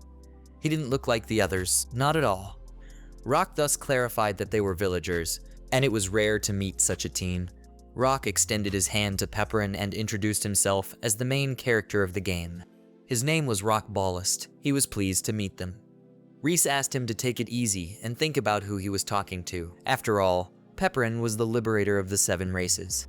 She shouted to the guy that this was the greatest ruler of Gloria's Septum, the greatest and bravest hero of this world, Mr. Pepperin. Pepperin was shocked that Reese spoke just as Lala did. Rock's group wondered upon hearing about Gloria's Septum. They had never heard of such a thing. Rock realized that the hero's group was heading to Borf's tower and suggested they go together. He promised that their group would not be a burden to them. Pepperin thought it wouldn't be very convenient, but they had already contacted them anyway. If he turned them down, they would follow them anyway, and that could interfere with their plans. Pepperin replied that he didn't care, but they weren't heading to Borf Tower for military victories. Their main goal was to find magic books and to train. If that suited them, they could go along with them. Rock smiled and agreed, for they also didn't really care in principle. The girl who was a mage approached her partner and quietly asked him to be more polite. Manasi said that they were only here for the guard wolves, and they weren't even going to go to the tower. Rock knew that, but he wanted to see with his own eyes a force that could defeat the wolves. Besides, if they retreated now, he would be dishonored as a rank A adventurer. Not long ago, they were rank B, but since the leader told his group, they're going. Manasi exhaled heavily. She wasn't surprised by this for some reason. Rock motioned for them to go ahead, but the girl shouted that they didn't know where the entrance was. The heroes entered the first floor of Borf's tower. Rock looked around and wondered what kind of tower was inside. Mike or Ristar thought it was kind of gloomy in here. Pana agreed with her, not to mention the place was rather empty. Reese wondered how they would get to the upper floors. Gus already knew the answer to that question and pointed a finger at her. Reese looked at the magic circle and thought it was magic. Nobo explained that it was a teleportation circle. If they made a mistake with the circle, it would transport them to the lower floors, and then they would be in trouble. Roka's guardian understood everything and admitted that it was a problematic system. But Pepperin already knew how to get to the upper floors, so they would get there without any problems. Pana smiled and decided it was simple in that case. Pepperin asked the guys to stay relaxed and not to get too close to the circle. But no sooner had he said that, than Phanesia already stood in the center of the circle and asked them not to hesitate and to go. The guy didn't understand why nothing happened, because after someone stands in the circle, monsters should have appeared. He assumed that they should also stand in a circle. Pepperin was sure before that they shouldn't be able to use the circle until they defeated all the monsters. The rest of Pepperin and Rock's team decided to do the same and stand in a circle. Pepperin asked them to wait, and the circle lit up. Menacee, as well as everyone else, was shocked. Right in front of them, the people that were in the circle disappeared, and the circle disappeared with them. Pana decided that this way they wouldn't be able to get to the upper floors, when suddenly something caught her attention. She looked back and screamed when she saw a huge spider-like monster in front of her. The heroes didn't realize what it was, or when it had time to appear. Pepperin mentally cursed the whole thing, not realizing what was going on here. He noticed that this event was just as different from the one in the game. It looked like they wouldn't be able to pull it off so easily. Rock smirked. He didn't really understand what was going on here, but apparently one way or another they would have to deal with this handsome man first. Pepperin thought so too, and decided they'd had enough talking. He asked to show Rock's team what they could do. Rock was gladly willing to show his strength, and asked him not to expect him to make the past mistake that was made with the wolves. The hero willingly believed him. The boys threw themselves on the enemy, and Rock shouted that they would finish this monster. Meanwhile, Phanasia and the others made it to the second floor of Borf's tower. They noticed that Mr. Pepperin along with the others were lingering. Nobo speculated that they might have been carried to another floor. If that was the case, Gus suggested they move toward the top floor, but the Roka guard wasn't sure they should have done it alone. Not that he doubted their strength, but he was also worried that something might happen to them if they went alone. Besides, it seemed to him that Pepperin knew the most about this tower. He was worried about Rock and Menacy, thinking about them coming back. But Phanasia told him that it was okay, and that they had been through this many times before. She suggested that they go ahead. The guard was surprised that she was so confident because of her power. But Nobo admitted that it was because she never thought ahead. But in Gus's opinion, if Mr. Pepperin was with them, they would be just as unafraid of anything. Gus also decided to go to the first floor. Meanwhile, the heroes and Mr. Pepperin were able to defeat the spider, and the hero asked the boys if they could feel the difference between him and the ogre bear or the horned rabbits. Reese and Pana tiredly agreed with the hero, for there was no way they could have predicted his movements. Guy glanced at Rock's palmade, realizing how the vanguard was fighting with all their might so far. The rear guard was providing support with magic, and they had a pretty coherent team. The hero decided that this would set a good example for Pan and Reise. Rock shouted to Menacy, and the girl used an ice burn. Meanwhile, Rock drew his sword and destroyed the enemy. Pepperin praised them for a job well done, and Rock admitted that it wasn't bad. Menacy gave Rock a leering look, saying it was a little hard to cover him without Mikey. When they had defeated all the monsters, there was a circle that Pana and Reise noticed. Now they could go up to the top. But Pepperin wanted to check something else here. Apparently, things were a little different from when he was here before, and without Phanasia and the others, they couldn't get to the top floor so easily. Menacy was horrified to guess what the hero wanted to say with that. Pepperin agreed with her, and they would have to conquer this tower themselves. Of course, on their way to the top floor, they had to meet many strong monsters. If they were of the same level as the spider guards, Pepperin would be able to cover them as well.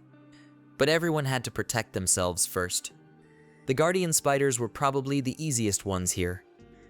Now they still had a choice and could go out the door in front of them. Pepperin suggested that they also wait until he had conquered this tower and brought all the others. If they entered this circle, they would have to go all the way to the top floor, and there would be no turning back. If they weren't sure of their strength, they might as well wait here.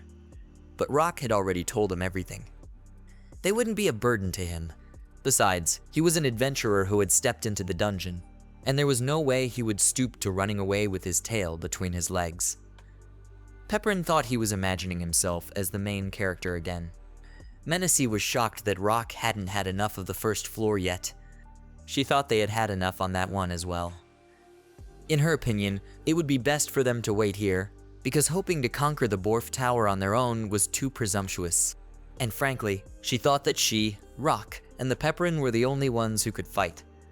Her words seemed to have caught Reese's attention. She grimly replied to the mage that they were not here for beauty, but Menacy only grinned, not believing her words. Menacy did recognize that little Pana did move quite well, but Rei's lunges were clumsy. But Reise replied that they were coming too, and that unlike her, they weren't afraid to climb Borf's tower.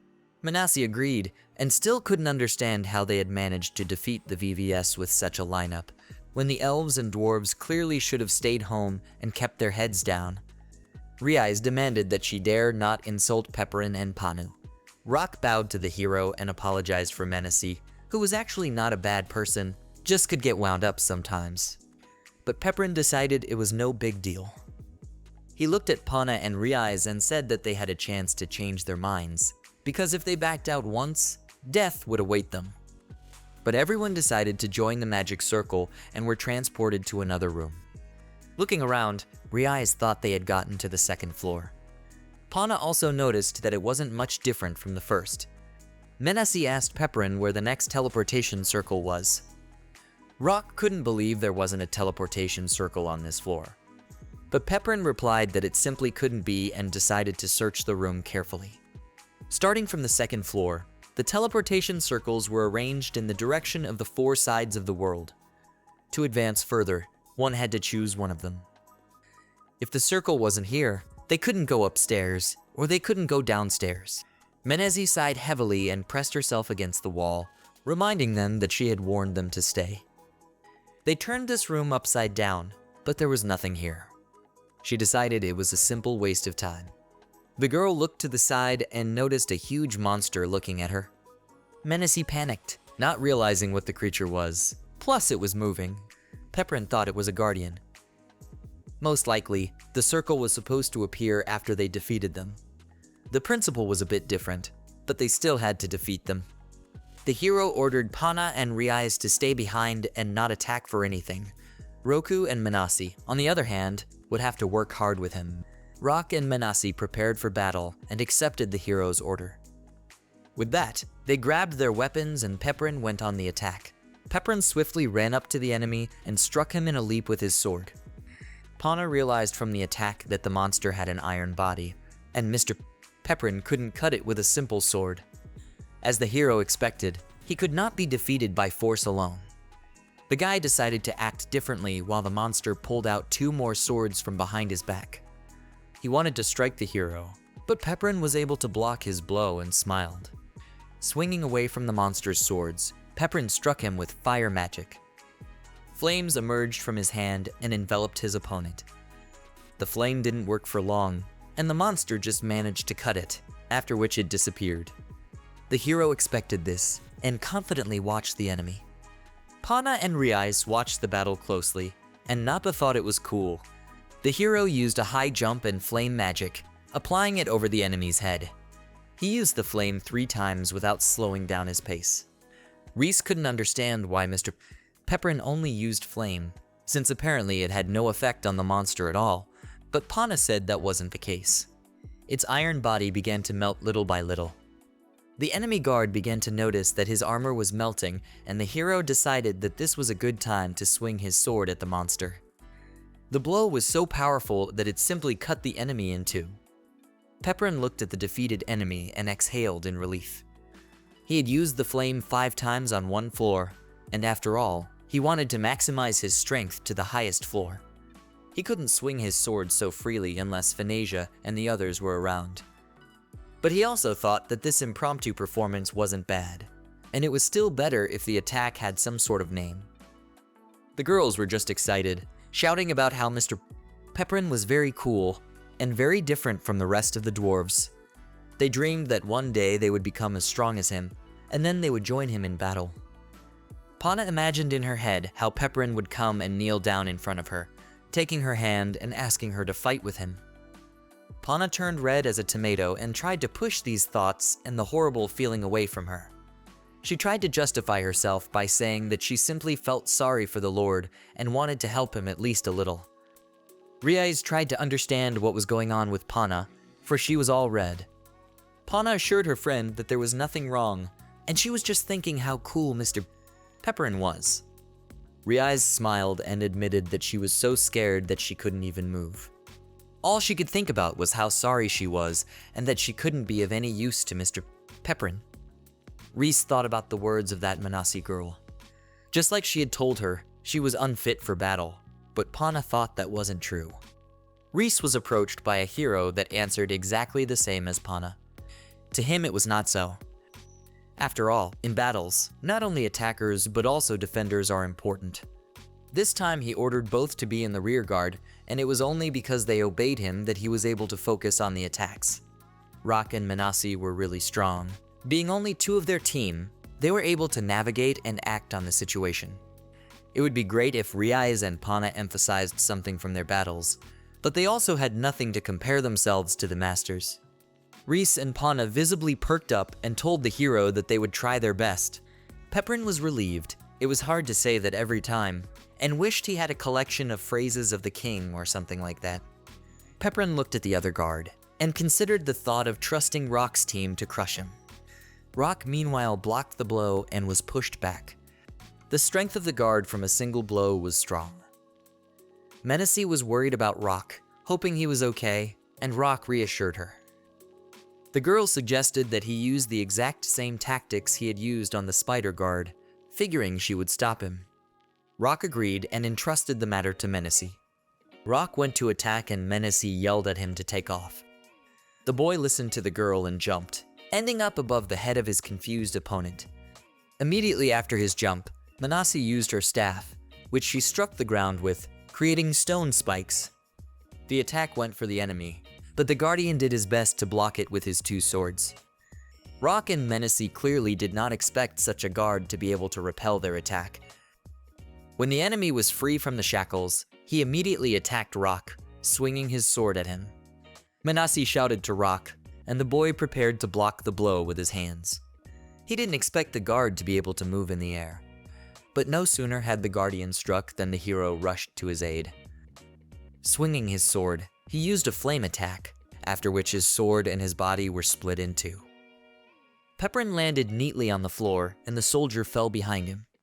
It suddenly became clear to the hero, if he had immediately enveloped the sword in flames, he wouldn't have wasted energy. Menacy was shocked that Pepperin had dealt him one blow, but that was exactly what Rock expected him to do. In that case, Pepperin decided that they were moving on to the next floor. Suddenly, there was a magic circle that appeared right under their feet. The heroes obviously didn't expect it and didn't realize what was happening. They were trying to figure out what had just happened and why it was so dark that it was so dark. Pana decided that they had already moved to the third floor and touched a wall, not realizing what it was. The wall moved, and the girls froze in horror at what they saw. It was a real dragon that had awakened. The stone dragon looked at the boys, and Rock exclaimed that it was huge. Pepperin was shocked that the dragon had appeared on the second floor, for he was sure it was the guardian of the fifth floor. Meanwhile, the team of Phanesia and the others finally cleared the monster house, 8th floor. The guard from Rock's team was shocked that she was able to deal with those monsters alone. Micah thought there were such badass harpies from now on. Gus pointed to the end of the room and shouted to the others that there was a chest. Nobo told them to take as much as they could carry. Nobo also asked for Mr. Ban's help, and the guard of course agreed to help them. Phanesia was sure that Mr. Pepperin and the others were probably having fun now as well. Pepperin and the heroes were on the 5th floor where they met the two-headed dragon. Menacy exclaimed that she had only seen such a thing in books. Rock wasn't sure if they could defeat it, but the hero decided that the three of them could defeat it. He ordered Reese and Pana to stay back and stand back. Reese shouted to Mr. Pepperin that they would fight too, but Pepperin was adamantly against it. This monster was different from the ones before it. Such a dragon, they could overpower the three of them with Gus and Phanesia, and Nobo's magic would cover them. Pepperin was concerned that Pana and Reise could not conjure, and that even in the rear guard they would be in danger. The dragon could inflict a fatal wound with a single blow, causing Pana to panic. The hero looked at Menacy and instructed her to protect Reise and Pana, as well as cover them. Menacy agreed with him and shouted that she understood. Menacy hurt the girls with her words, and said that since she was protecting them, they could just relax, calling them a weak elf and dwarf. Menacy walked over to the girls and tapped her staff to create a protective field, which created a dome right above them. It was safe inside it, and the girl asked to sit in it quietly. Pana marveled at the field and exclaimed that it was cool, but Reise only grudgingly glanced at the girl. In that case, Pepperin suggested that the three of them start fighting. The dragon rushed at them to attack, and the heroes so headed towards the enemy. Pana's eyes shone, and she thought it was pretty cool to be a mage. Pana thought she could do anything with magic. She couldn't do magic at all, but she dreamed of learning how to use fire, water, or explosions and become a little more useful to Mr. Pepperin. Reese remembered Menacy's words that she had laughed at her and called her clumsy. She thought that was going nowhere at all. Reese was consumed with the thought that they couldn't do sorcery at all, so they were no good for battles. They were unsightly and could not help Mr. Pepperin in any way. According to Manasi, they were only a nuisance and were asked to sit quietly inside the protective field. Reise clenched her fist nervously, thinking that they would always have to be protected, and rushed to attack. Pana tried to stop her, but Reise didn't listen to her. While the battle was going on, Rock and Pepperin noticed Reese running straight at them. Menacee was just as shocked, not understanding what the girl was doing here. The two-headed dragon spotted Reese and rushed to attack, and Pana yelled at her to be careful. Reese closed her eyes and put her hands out in front of her. A ball of light emerged from her hands, blinding the dragon for a moment, and Menacee shouted that it had stopped and that it needed to act now. Pepperin and Rock leaped over the dragons' heads and swung their swords. At the same time, they pierced the heads of two dragons at once that they had not expected the blow. The dragons' heads fell to the ground, and Rock and Pepperin landed neatly on their feet. Reese couldn't understand how she did it as she heard Panu rushing over to her friend. Reese apologized, but Pana was thrilled as she suddenly jumped out and surprised her. She thought it was cool, since Reese was using magic. While she was enthralled, Menacee was heading towards them with a determined stride. The girl was furious and looked at Reese and slapped the girl in the face. Yelling at her, she called the girl a stupid elf who didn't listen to her and stayed inside the field. She didn't understand what Reese was thinking at the time she decided to run right out into the battlefield. Pana got angry and asked not to talk like that, but Pepperin called out to Pana. He decided he shouldn't have gotten involved. Reese fell to her knees and said that she only wanted to live up to Mr. Pepperin's expectations. They couldn't be allowed to be protected forever. She wanted to be useful, no matter how. Menacee exhaled heavily and asked her to listen. Her leader wasn't telling her not to fight because she was a nuisance. If she were a nuisance, she would have just been left waiting by the first floor. Menacee believed that the hero took them with her because he thought she could make something out of her. And if she wanted to reciprocate his feelings somehow, she wouldn't try to die in vain. Reise looked at Mrs. Menacee in surprise and bowed to her, asking for forgiveness. Menacee admitted that she had also overdone it and apologized, thinking that she shouldn't have said that to her. But if she wanted to cover in battle, she should have stood away from the enemy. One had to constantly assess the battle situation and give proper assistance. And that light of hers wasn't close combat either. Reise smiled slightly and said that she understood. She also admitted that she was desperate, and she had accidentally gotten something.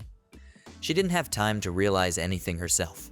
It might have been an accident, but from now on, if Reise practiced, she would be able to use even stronger magic.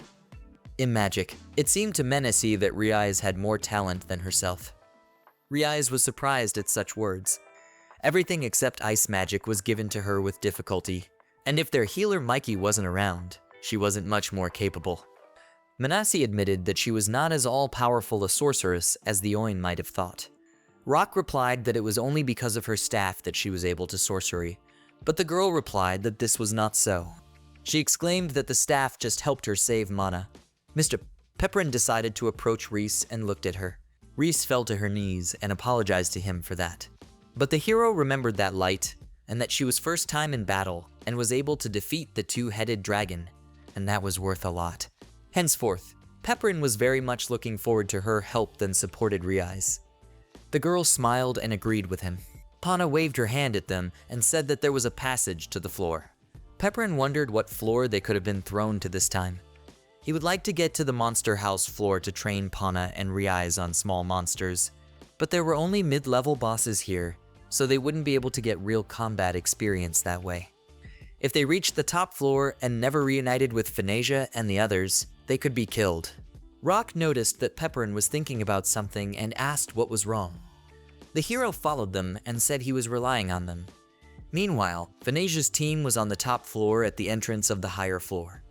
Sitting on a large three-headed dog, Phanesia happily announced that they were done, and only the final boss was left. The guardian of Roka's group was simply shocked. In the end, Fansha took down all the bosses single-handedly. Nobo and the others were having fun playing cards, and answered that this happened every time. Suddenly, a magic circle appeared in front of them. Mr. Pepperin, Reise, Pana, Menacee and Rock met up with their group. Pepperin was happy that they were all right. Nobo replied that he was worried about them, but was happy that everything was fine and they were reunited. Thanasia asked Mr. Pepperin to take a look at it, as they had accumulated a lot of treasure. The hero was surprised and praised the harpy. Rock's guard noticed that the guys were kind of shabby though. Rock said they were just fighting a dragon and asked Micah to take care of everyone. Micah held out the staff in front of her and decided to proceed. Closing her eyes and focusing on magic, she used a blue glow. Pana and Reese were simply delighted, as all their wounds and scratches healed right before their eyes. Rock and Menacee smiled blissfully, saying how good they felt. Pepperin exclaimed that thanks to her healing magic, all his strength had returned to him. Gus wondered who was the boss in the Wolf Tower, and Nobo replied that his name was the God of the Guardians. It was a top-level golem that was also very large. He was a very problematic opponent. He had 4 arms, each with a different weapon, and could use different spells. Rock was glad that they had finally reached the final boss and asked everyone to cheer up and go. But Pepperin replied that the power of the Guardian God alone could not defeat him, and they needed to rally together and crush him completely. The heroes still suggested that they move on to the final boss. All the heroes looked at the final passageway, beyond which a battle against the Guardian God awaited them. The entire group, led by Mr. Pepperin, were climbing the stairs, preparing for a new battle and anticipating what awaited them ahead. Climbing the stairs and passing through an archway, they found themselves on an open-air platform with a glowing orb in the center. Pana wondered what that red orb in front of them was. Reese thought it was the Guardian God, as suddenly the orb shone with a dazzling light. Pepperin warned everyone that he was coming, keeping his eyes on the orb. In an instant, the huge Guardian God appeared before them, and with him his many weapons. The Guardian from Rock's group was simply shocked at how big he was. Compared to him, the dragons were only mere bipeds, and Reese froze in horror. She didn't understand how they could even fight such a huge thing. The Guardian God's weakness was the Scarlet Sphere Flame, which had a magical effect. Pepperin ordered Gus to come in from the left and Thanasia from the right in order to distract the enemy. Thanasia raised her swords up and was delighted to find that she had finally met a difficult opponent. Gus asked her not to get so excited. Pepperin said that he and Rock would destroy the weak point, the sphere, for now. The hero asked the guy if he could use flames, and Rock confirmed that he could. Nobo stretched his fists and asked to leave the rear guard on them. The guard of the group asked Manga to cover the entire floor with a protective field, thus healing them. Manga replied that she had just spent too much mana, so it would be very hard to do it at once. Menacee decided to set up a shield field, so in that time, Manga needed to recover. She also ordered Reese and Pana to stay together, because jumping out onto the battlefield was definitely not allowed this time. The girls said they understood. In that case, Pepperin motioned for them to start, and Gus and Thanasia jumped into the attack. Gus decided to distract the enemy, and created copies of himself, attacking the guards with them. The guard wanted to strike with a dagger, and destroyed the floor beneath Gus's feet. But Gus proved to be quick, and jumped right onto the enemy's huge weapon chain, closing in on the guard along it. Having destroyed the chains, Gus turned to Thanasia, who understood him without words and used 1,000 blows. When her attack reached its target and confused her, Thanasia called out to Mr. Pepperin. Pepperin, Rock, and Nobo got ready and all together simultaneously conjured a flame of fire. Huge flames rained down on the enemy, and Reese and Pana were already happy that they had succeeded. But after a while, the Guardians simply brushed off their blow and roared even more. Nobo, cursing the guards, grabbed Pepperin and Rock, holding them back from a strong wave of attack. Thanasia screamed from the burns on her body, and Gus thought they had let their guard down. Thanasia lost her temper and yelled that she was angry now. In a leap, the harpy extended her leg and wanted to hit the guards with her signature kick, but the enemy didn't even pay any attention to her and repulsed her attack. Thanasia immediately flew back to where Pana and Reese were standing. The girls were concerned and asked if she was all right. Pepperin asked no one to relax because the guard was going to attack again. 4 spheres began to appear around the Guardian. From them, the Guardian formed a shackle that twisted Pepperin together with the rest of the team.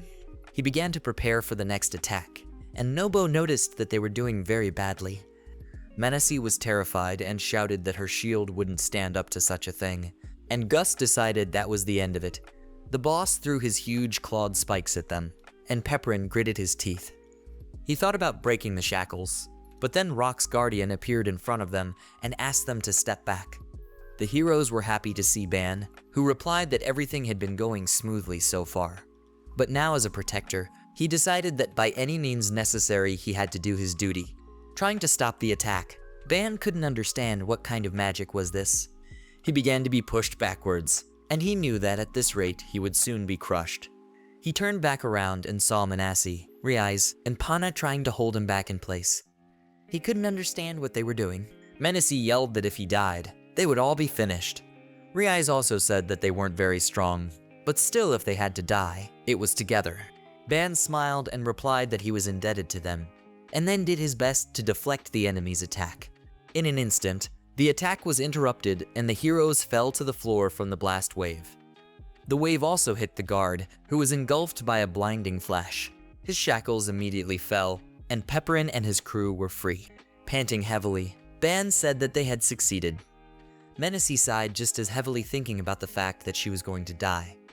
Reese and Pana still couldn't believe that they had managed to avoid being hit, because they had already given up hope. Micah said she had recovered in time, and she could heal them all. But Ban decided they could wait, and asked her to heal Pepperin and Raka first. Micah obeyed and immediately used red healing on the heroes. Nobo smiled and said that they were saved thanks to Mr. Ban. But the guard replied that everyone helped him, and besides, he was going to finish off the guardian god. Nobo agreed that they had all accomplished a real feat by attacking the guardian god head-on. Besides, they should have left the final blow to Pepperin and Rock, who were already ready for battle. Pepperin told Rock that in that case, they should end it all, and Rock agreed with him. They swiftly tore towards the red sphere, using fire magic on their swords. At the same time, they struck the sphere, which immediately shattered into pieces. Meanwhile, the stronghold of Gloria Septum's village was bustling. Lala exclaimed that everything was ready. Mr. Pepperin had wanted to open the public baths for a long time. The private baths were also ready, where Mr. Pepperin could rest alone. But Pachai decided that there was no way to relax here. Eri decided that she would go for a bath now, because it had been a long time since she had been to the baths. Lala got angry and grabbed Eri by the tail, forbidding her to do so. Lala told her that these were Mr. Pepperin's private baths, and if she wanted to, she could go to the baths for everyone. But Eri irritably said that she knew that without her, and didn't even want to go to Mr. Pepperin's baths. Lala thought of Mr. Pepperin, who must be tired after his long trek. And when he returned, she happily wanted to rub his back. There was an explosion at the very top of the Borf tower, and everyone shouted to Mr. Pepperin. The sphere was shattered and increasingly covered in cracks. Light began to spill out of it, and with that, the god of the guardians began to disappear as well. Gus rejoiced when he noticed that he was disappearing, and Ban also wondered what it meant. The guardian god was crushed, and everyone was overjoyed. Reise, Pana, and Menassie clasped hands and rejoiced. This was exactly what they expected from the strongest of the dwarves, and Rock was just as tough. Pana said they were all awesome. Nobo and guard Ban bumped fists, and Nobo said they did. Gus and Micah walked up to Phanasia, who was still lying on the floor. Gus told her it was over, but Phanasia only talked about food. Micah realized that she had fallen into a deep sleep. Someone called out to Pepperin and called him king. It was Rock thanking him for always being with them. Thanks to him, Rock and his comrades could feel that they had become stronger. But Pepperin replied that he had absolutely no intention of taking them, the masters, with him, and Rock didn't understand what the hero meant. They had gone to the Borf Tower of their own free will, and after all he had warned them that it would be possible to turn back before the second floor if they were unsure of themselves. But they did not turn back, but fought and reached here. Pepperin was sure that they had gotten here using only their own strength, and he was only walking along with them. Rock was glad to hear such words from the king. Besides, Pepperin felt that he was the one who should have thanked them. Thanks to meeting the masters, Pana and Reise were also able to grow. Especially Reise, who was taken over by Menassie. Their meeting was the biggest achievement for Reise in the tower. Gus noticed the guardian god's chest and told Mr. Pepperin about it. The hero only had time to think of it. But it was dangerous here, and Mr. Pepperin suggested that they take out the contents of the chest and share it outside. By the way, Gus wondered, where was the treasure that they had gotten before? Nobo answered that they had left them in the previous room. The girls marveled at the size of the chest, which was huge. Meanwhile, in Rabble, a town near the Wolf Tower, an explosion was noticed in the tower itself. A resident of the town remembered that an adventurer boy had gone in there before. The others couldn't believe that they were the ones who had gone on such a rampage in the tower. The man who was nearby asked not to talk nonsense, because it just couldn't be. He said that on the top floor of that tower lives a killer bear that was over 30 meters tall.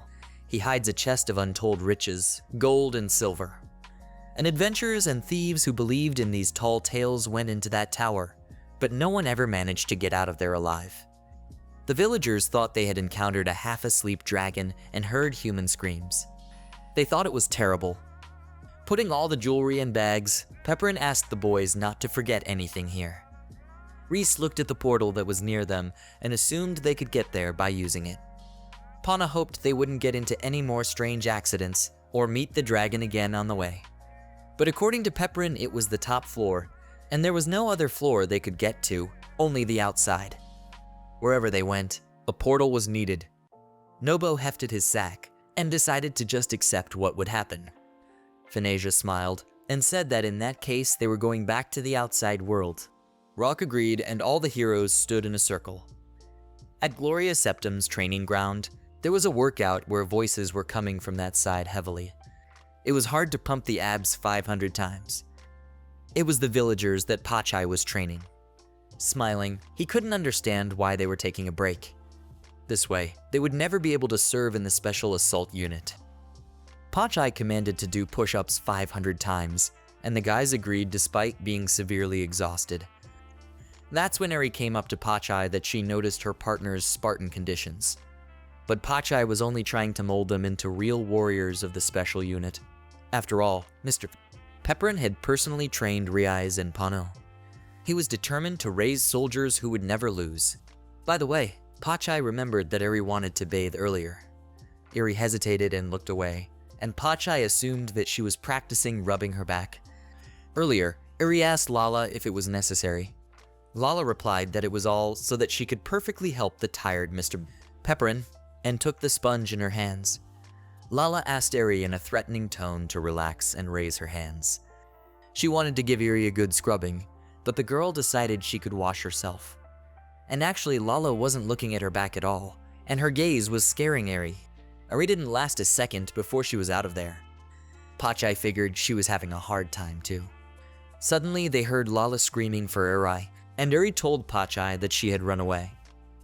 Pachai smiled and raised his head to the sky. He was sure that Nobo and the others were now having fun with Mr. Pepperin. After a while, the entire group of Pepperin and Raka made their way outside of the tower using the portal. Pana was happy that they were outside, and by all appearances, they made it out safely. Menacey covered her eyes and thought about how she even missed the outside world already. But before they entered the city, Pepperin suggested that they distribute the treasure. While going through the diamonds, Pana's eyes sparkled. Reise was similarly amazed at the beautiful gems. Rock looked at the sword, which was cool, with amazement. Pepperin noticed it too and recognized the jeweled sword of theft. There was no second one like it in the world, and it was a rare thing. It was proof of victory over the guardian god, and Pepperin, calling Rock a master, asked to keep it. Rock was delighted and thanked Pepperin. When all the treasures were distributed, Pepperin decided it was time for them to return to the village. Rock was surprised that the heroes wanted to leave right away and not rest for a while in Rabble. The hero explained that they had established the village and they should have returned there as soon as possible. Rock understood him perfectly, for Pepperin was a king after all. The hero also told Rock in confidence that he didn't want to shine. He asked the guy to help him out and not to tell anyone that they had seen them. Rock understood and accepted his request. Finasia hugged Micah and said that next time they would have fun at Gloria's Septum, to which Micah agreed. Ban was honored to meet the heroes, and Nobo reciprocated. He suggested that Ban become the organization's strongest adventurers. Reese called out to Menacee. But the girl did not even turn to them and asked only to take care of herself. She didn't like dull goodbyes, and it would be great for her if they met again. She thought it was better to say goodbye on a lighter note.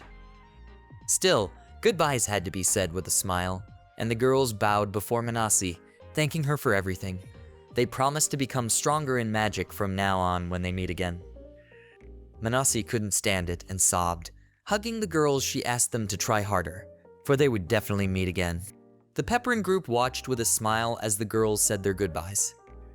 Rock told the hero that they would also become stronger, and then perhaps go on an adventure together. Then they would become better with Pepperin. But before Rock could say all of the hero's name, he called him King. The hero asked to just call him Pepperin. After all, they had fought side by side with each other and had become comrades. Rock agreed and raised his fist with the hero. Standing in front of the tower, they bumped fists as a sign of their friendship. Smiling at each other, Rock said they would see each other again, and Pepperin agreed with him with a smile on his face. Pepperin's group said goodbye to the group of adventurers, and Rock asked them to take care. Rock sighed and told the boys that it was awesome. It was the first time they had seen such a strong dwarf, and that meant there was still so much more to the world that they didn't know. By the way, Micah would like to add that they hadn't seen a gnome in a long time. Here their group wondered if this was true, since the gnome race wasn't that rare. While they were thinking, they were called out by the people of the town. They were wondering who had taken over Wolf Tower. They mentioned the explosion that had occurred in that tower, assuming it was their doing. Rock wanted to say that they had not done it alone, and that they had taken the tower with Pepperin, but then remembered his request not to tell anyone. The man was shocked when he saw the jeweled sword from the legends of Wolf Tower. It turned out that their entire group had really become the rulers of the tower, which was not true in their opinion. The people felt that they had to tell the whole city quickly. They were happy that the ones who had taken over the tower had finally appeared, but Rock assured them it wasn't so. Walking back to the village, Reese sighed heavily, and Pana asked her friend what was wrong. Reese replied that this time they managed together and gained experience, but she thought about how she wasn't helpful at all. Pana thought about the fact that Reise had been able to use magic, but she hadn't been able to help at all. She doubted if she could become as strong as Pepperin's group. At this rate, she was afraid she would be left behind when suddenly Reise called out to her. Reise replied that once they returned to the village, they would train together.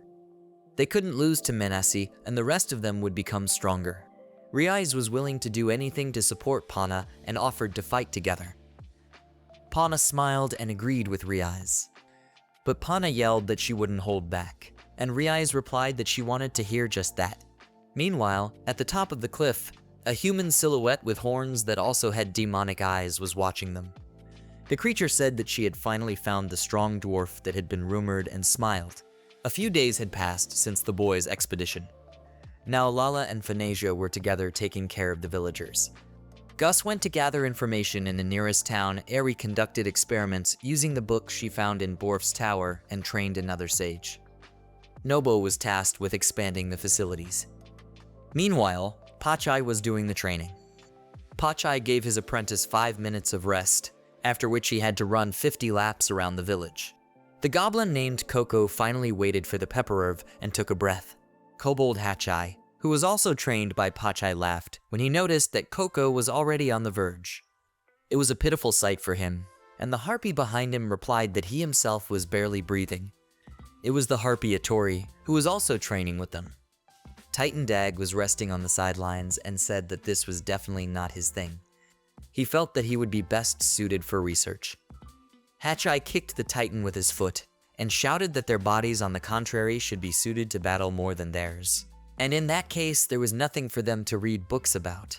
But Dag was peaceful and almost tearfully covered himself from Hachai's kick. Pachai was approached by Mr.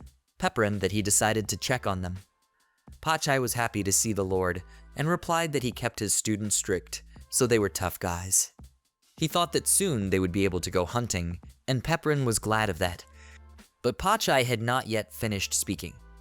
His students were all from different backgrounds, and because of that they had petty quarrels. Therefore, he would like them to become friendlier and act as a team. Pepperin looked at the guys that were arguing, and he was in complete agreement with Pachai. Pepperin suddenly had an idea and asked Pachai to gather everyone. Pachai shouted to the guys that Mr. Pepperin had a conversation for them and asked them to listen to him carefully. Kokka was thrilled that Mr. Pepperin himself wanted to talk to them. Hachai thought that in that case they were going to be rewarded, but the Harpy was sure that was certainly not the case. To begin with, Pepperin wanted to express his appreciation for their hard work today. He also had some tasks for the students, and Kokka was surprised. They were to go to Timon's cave, which was nearby in the south side. The hero wanted them to exterminate the Slug King there and gather materials. Titan Dag was scared when he heard about the slugs, and said there were monsters there, but Pepperin assured them that there was nothing to be afraid of, because they were not that strong. If they acted together, they should have succeeded. Even so, Kokka wasn't sure it was safe to send them there alone. Pachai replied that Reese and Pana would be with them. They had participated in the expedition to Borf Tower, so they would be their mentors. Pana replied that they would be under their leadership this time. Reese also smiled at the group and said that she would enjoy collaborating with them. Hachai immediately raised his hand and wanted to ask a question. Perhaps it was too confident on their part, but they hadn't practiced with Pachai-san for nothing. He didn't think that the girls were many times stronger than them, even though they had experience in expeditions. Reise was immediately annoyed by those words, but Pana reacted calmly. In part, the Harpy agreed with her comrade. They somehow didn't want to be commanded by people they didn't know very well. Pachai pushed Atori and Hachai's heads together, not realizing what these goons were carrying. Training and real battles were completely different things. Besides, the guys had to obey orders without question, and the kids listened to him. While they were sorting things out, Nobo approached the group, looking for apparently Mr. Pepperin. Nobo turned his attention to the very students who were now in the hearing. Pachai asked Mr. Pepperin to forgive his students for this, but Mr. Pepperin thought it was good that they had something to answer for. It was reminiscent of Pachai himself, from their first meeting. Pachai was embarrassed and didn't know what to answer to this to the king. Pachai only asked the hero not to worry, and promised that they would become stronger. They would become true knights in body and spirit. But Nobo thought it would be too troublesome if they became like Pachai, for he himself needed to learn humility. Pachai lost his temper, and decided that Nobo wanted to get it from him. Pepperin asked Nobo to better answer him on what matter he sought him out for. Nobo came to his senses and said that a male merchant had come to see them, and that he wanted to inform the king. Pachai shouted to Nobo that their conversation was not yet over. Northwest of Gloria's Septum was a dark cave. In it was a demon with 3 horns that was a bodyguard named Shin. Noticing that someone had been found, he asked what he wanted from him. 27. A girl with the same demonic eyes approached him. She had heard about Shin losing to some pathetic person, and it made her laugh. She was also a demon with 3 horns, a demon princess named Rin. Shin asked her, how did she know that? But after all, his former boss Perdos had been captured by the Arphasarid Empire. When she said that she would free him if he told her everything and gave her a lot of information. Even though he was now free, the IF would still hunt him down. Demon Shin replied that he didn't remember serving such a thing. Rin smiled and said she didn't care, raising her hand. It was no surprise to her that Shin lost, as he had a challenging opponent. Shin immediately jumped up from his seat, thinking that Rin had met him. But Rin was just watching him for now, as she needed to get information first. His name was Pepperin, and he was the king of a newly created country, rather a village called Gloria Septum. Rin was tasked by the VVS to kill Pepperin, but the thing was that he kept a good number of assistants around him. They all got in her way. Rin thought that Shin could deal with them, but Shin didn't know what she meant. It wasn't that she couldn't take care of it herself, but she would appreciate it if Shin could help her clean up this trash. In that case, she would take the petite gnome to Saouya. Shin became furious and grabbed his katana. Finding himself behind Rin, he ordered her not to underestimate him and stay away. After all, Pepperin was his target. Rin smirked, because that was exactly what she thought. Taking her katana, she swiftly turned to Shin and grabbed his throat. Tumbling him to the ground, Rin admitted that she was not at all in the mood to hear this from him now, and called Shin trash. She of course told him that she would look into it, but she didn't understand why Shin didn't want to take up the cause as well. In that case, she offered him a game of who can get there first, and Shin decided that was nonsense. Rin also wanted to notify him that Pepperin's team was heading to Grace's dungeon. In general, she didn't care if he came or not, but it would be any better than lying here. She waved goodbye to Shin, and he didn't say anything back, just gave her an angry look. Phanesia shouted all over the house, not understanding why she was left here and not taken to the dungeon with her. Lala ordered Phanesia not to be capricious, but the hero could understand her. Still, he asked her to stay with Nobo this time, since they needed her help there. The harpy stopped crying and thought for a while, agreeing after a while. Gus decided to ask Mr. Pepperin if there was anything wrong with them wanting to take Panu and Reese with them. Pachai also admitted that Grace's dungeon would be difficult for the kids. Grace Dungeon was a prison that used to be in the capital city. It imprisoned not only criminals but also innocents. Their inner desires gave birth to the monsters that now resided there. Pachai thought that he himself would immediately run away from there if he saw the ghosts. Pepperin laughed and involuntarily agreed with him. In fact, in reality, he really was very afraid of horror stories. But in this world, he had a cold-bloodedness that helped him stay calm, and going into the dungeon would most likely be a test of courage for him. They had decided on a lineup, and Pepperin told his friends that they would be leaving tomorrow morning. He asked them to be ready, and they all agreed. So the heroes made their way to Grace's dungeon the next day. Their goal was to take the plan to summon the altar, which was in the farthest room. First, they needed to get rid of the monsters, but they were already dead for some reason.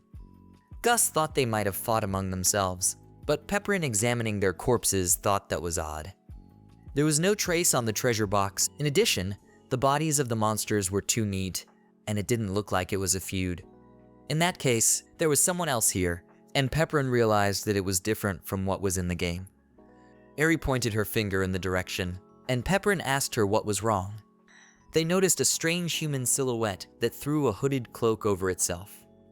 As they got closer to the person, Gus thought it was a human child, but Lala couldn't figure out what it was doing here. The girl only said they were attacked by monsters. Gus understood why there were so many corpses, but the hero for some reason remained silent. He asked the guys to go ahead and told them not to separate and move in pairs. Lala didn't understand what Pepperin wanted to do. Pepperin glanced at the girl and replied that he needed to talk about something and he couldn't leave her here. Lala and the others accepted the order, and the girl asked Pepperin to be careful. They waited in silence for Pepperin's group to disappear into the dungeon. Pepperin asked the girl what she was doing here, and realized that she wouldn't have come here without a reason. The mysterious girl was silent, and the hero agreed that she might not have answered since she didn't want to. In that case, he decided to change his question, and asked if he was really her target. In an instant, the cloak was ripped to shreds, and Rin jumped out of it, and tried to hit Pepperin. The hero dodged the blow, and Shin thought he had a quick wit about her. But Pepperin had already been informed that there was a tracker, but Shin didn't realize what he meant. Earlier, Pepperin had a conversation with Gus that informed him about the VVS guys. They couldn't figure it out exactly, but they were sure the enemy was alone. In addition, he had been following them from the very exit of Borf's tower. Gus advised Pepperin to be careful, and Pepperin realized that the enemy was from another country. He thanked Gus for the report.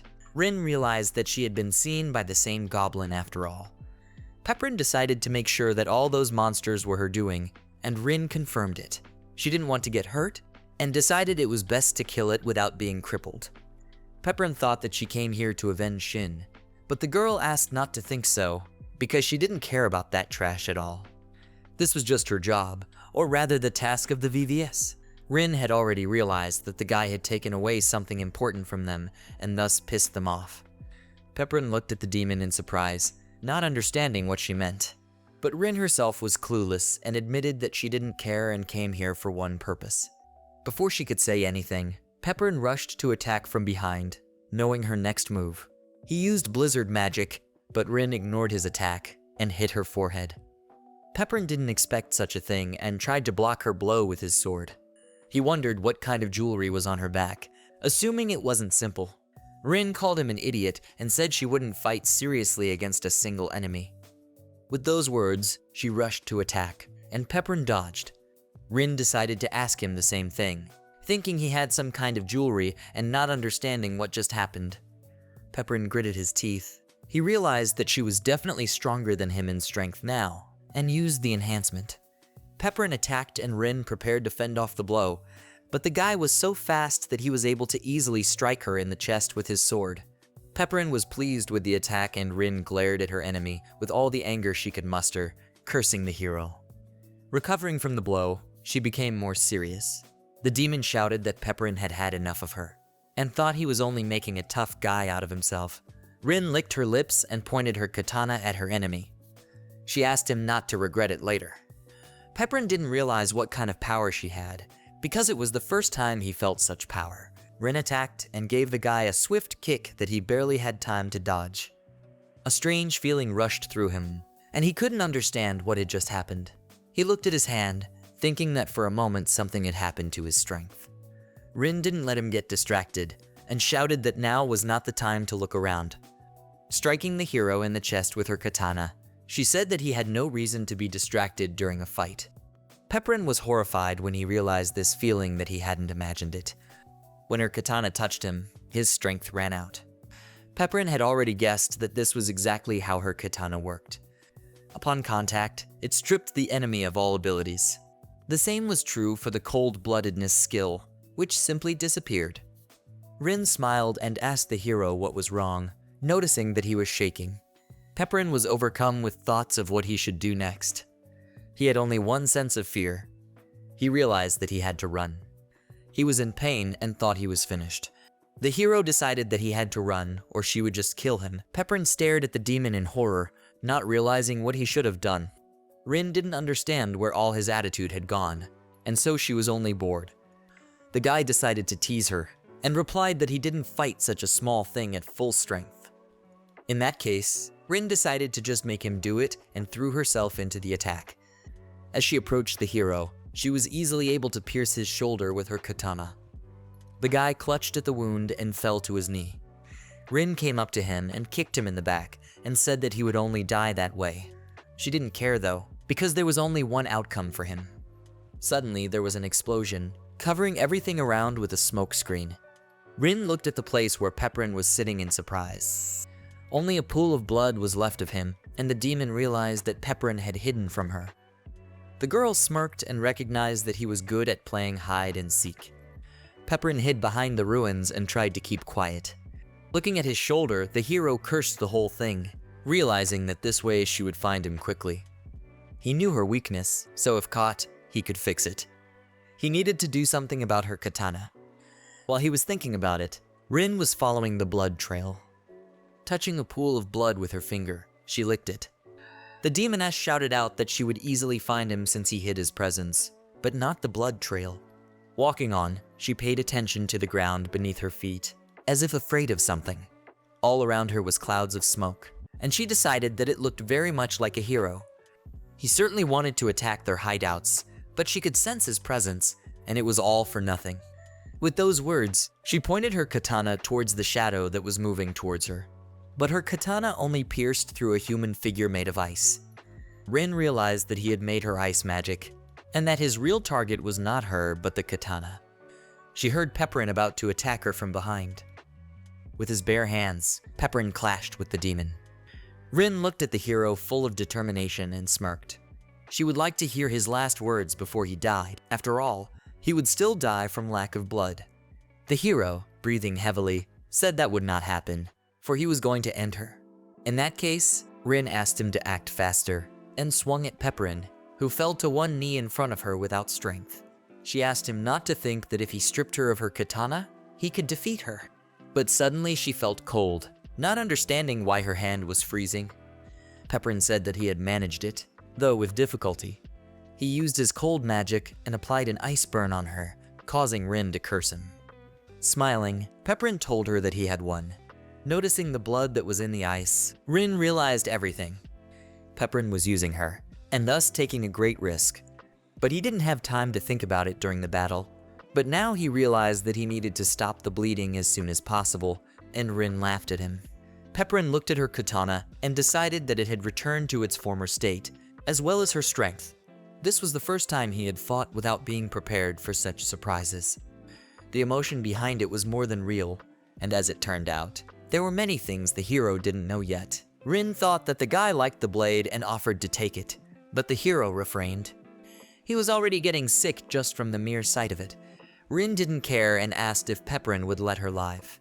Taking his sword in hand, the hero decided it would be best to kill her on the spot, and Rin agreed with him. Looking at the guy, she smirked. She decided that Pepperin was strange after all. Noticing that he was crying, she decided to find out the reason for it. But Pepperin himself didn't understand. He felt that the cold-bloodedness skill still hadn't activated.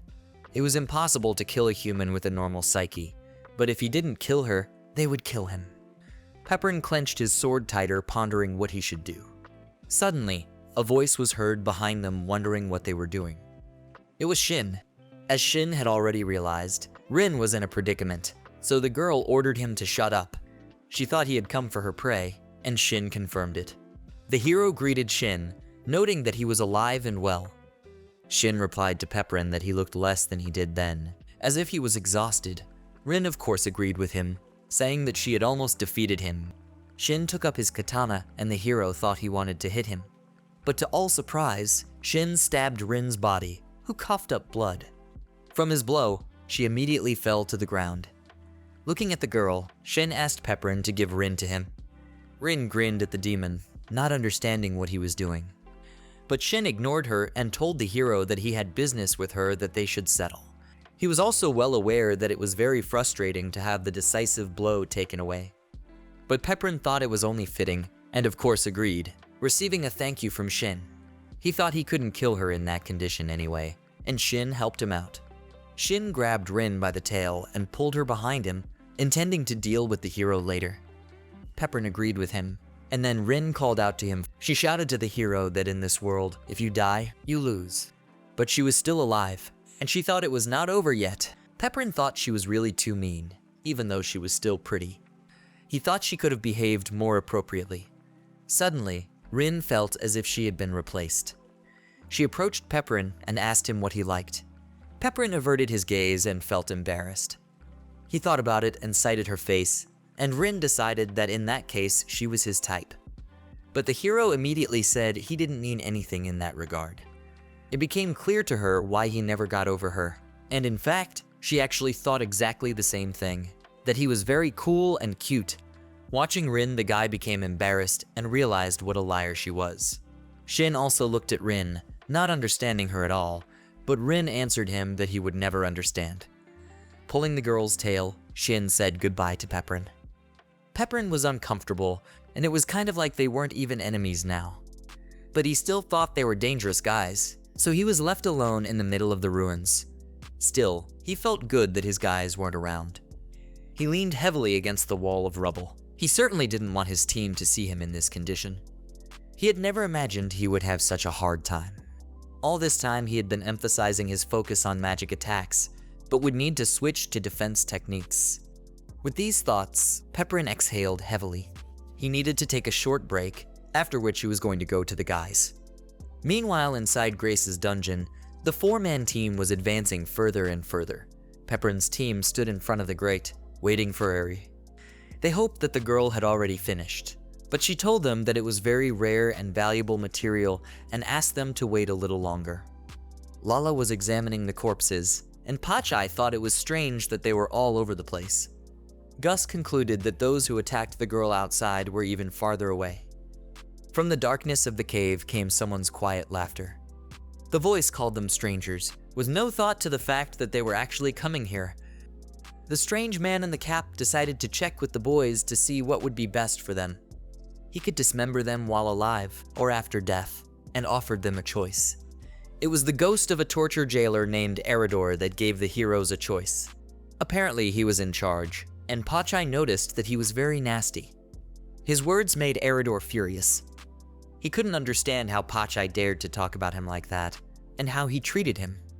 He decided that he would not give Pachai a choice by summoning the skeletons. Eridor summoned his servants and ordered them to kill the heroes, targeting them with their attacks. Pachai could not allow this and set about destroying the skeletons. Facing them head-on, Pachai decided that this was all Eridor was capable of, then shredded the skeletons in front of him. Eridor smirked and couldn't believe that they could defeat his best creature. Eridor looked at Pachai, not realizing who he was, and in doing so, he annoyed him.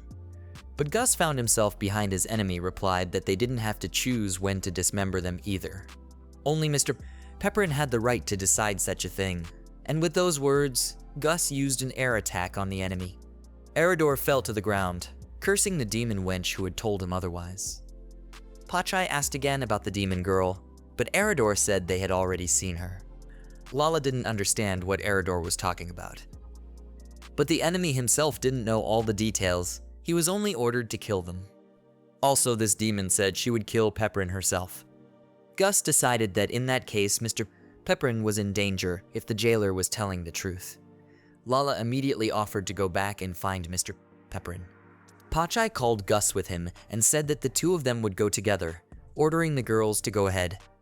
Lala wanted to contradict him, but they still had to go all the way to the end, because that was the main goal of their trek. Lala decided that it was, and Pachai asked Gus to follow him. Lala and Eri stayed with the jailer, who laughed right behind their backs. He was amused at the fact that they had fallen exactly under her control. Lala was annoyed and asked him to repeat himself, but the Eridor decided to say only one thing. They had to be careful of the ghost next, for even he himself couldn't overpower it. The type was too terrible according to Eridor. Meanwhile, Rin was already in the capital of Grace in the nearby forest. She took the image of Pepperin and sighed heavily, wanting to meet him again. She tried to recall the last time she saw him, but Shin, who was dragging her, said it hadn't even been an hour yet. Rin sighed heavily again, noticing how slowly time was passing. Shin decided to ask what about her VVS assignment, but Rin had already forgotten about it. She smiled and replied that Pepperin was still her goal. Suddenly, Shin let her go, which surprised Rin. She thought he was going to kill her, but Shin couldn't end her like that when she was in such a state. He thought she had recovered enough by now, and Rin thought he had figured it out. With a punch to the stomach, he returned the favor, and she could do whatever she wanted from here on out. Rin smiled and noticed that Shin had become strange, thinking it was because of Pepperin. Shin smirked, deciding that it was quite possible. He didn't understand why the hero had left him alive last time, and even now he couldn't understand it. Perhaps it made some sense, or perhaps he just wanted it that way. Shin thought that if he did the same thing, he could understand him. With these thoughts, he looked at the night sky with a smile. After taking a bit of a break, Pepperin decided to head to the team and was already standing at the entrance to the dungeon. He was able to heal his wounds, but his cold-bloodedness skill was still missing. Pepperin decided that he had to catch up with the guys quickly, but it was scary to go alone. Staring into the darkness, he didn't know what to do. Lala was worried about the hero, hoping that nothing would happen to him, but Eri assured her that he would be fine, because it was Mr. Pepperin himself. Lala relied on Eri's words. From around the corner, a dark silhouette looked at them and smiled. A woman's voice asked the girls to stop. They wanted to get here, but the girl warned that they shouldn't have. It was a dead woman named Banshee. Banshee became angry when she realized she wasn't being listened to. Eri and Lala probably didn't know who she was, and Banshee asked them about it, but Lala just had an intimidating and creepy look in her eyes. She asked what she needed, for they had no time to play games. Her fearlessness confused Banshee. Banshee said that further away there was a type named Aberson, and he was very dangerous, urging the girls to be careful of him. Lala thought of Aberson, for a past enemy had also warned them about him. Aberson ate the flesh of people, which was a frightening sight. The Banshee tried to scare the girls by saying that if they went further, he would eat them too. But Lala and Eri silently headed forward, and Banshee yelled at them not to ignore her. They annoyed her terribly, and she decided to curse Lala and Eri in that case. She told them time after time that she would curse them, but the girls watched Banshee without any emotion. Banshee lunged at Lala, screaming about killing her, but Lala grabbed her arms and stopped her without blinking an eye. Lala got serious and told Banshee that if she wanted to curse them so badly, she could try. Banshee with a bump on her head smiled and said that the girls were very strong and that she expected nothing less from Lala. She thought they could beat Amberson, but Lala asked her to be quiet. Eri felt embarrassed because Lala was now controlling the monster. Banshee mentally thought about how much Lala pissed her off, since she had to walk her to him. Before she could think about it, all three of them felt something. There was only blackness ahead, but the atmosphere immediately changed. Banshee tried to warn once again that it was better not to go any further. Eri decided that she was right, and it would be necessary to return to Mr. Pepperin. Before they could move, Banshee's head was already severed. Behind the girls was a monster that held the girl's head in front of him. Lala and Eri watched as it devoured Banshee's head. Suddenly, he apologized for Lala and Eri catching him in such an unsightly state. It had been decades since he'd dealt with anyone, and it had been so long that he just couldn't bitch. Still, he was surprised by their presence, even though he could just eat them. In front of them was none other than the ghost of Amberson Dungeon itself. The ghost forgot that he had not yet introduced himself and gave his name as Amberson. Lala replied that they had already heard of him as a formidable adversary, and Amberson assumed that the jailer had told them so. Thinking back to him, he also caught a pang of nostalgia. They had often played chess with him before. Amberson was behind the girls, and Lala replied that they had no time to listen to his stories. Eri porpoised him to look for something, after which they would just leave. Amberson noticed that it was kind of surly, and he had no desire at all. But before he could finish his sentence, Eri hit the ghost, thus blowing its head off. He wanted to say that he had no desire to fight them. But it didn't seem to be the other way around, and Amberson understood them. At the snap of his finger, they found themselves in the farthest room of the dungeon. To be more precise, it was his room. Amberson had already realized that the girls were looking for something. After all, adventurers and brigands only wanted that. With those words, he absorbed the scroll that was in his room. Laughing, he decided that it was time to leave the games and have lunch, noticing that the girls have a delicious body. To start, Amberson decided to move on to the main course and tore Lala's blouse right down to her breasts. He thought she was beautiful because her body looked appetizing. Covering up, Lala decided that there was nothing left for them to do but fight. Looking at the two of them, Eri became uncomfortable with his words. Thinking about the appetizing body, she touched her breasts. She asked them to slow down, causing both of them to look at her questioningly. Eri asked Amberson what he meant when he said her body was appetizing. Amberson apologized and admitted that he liked a woman's breasts.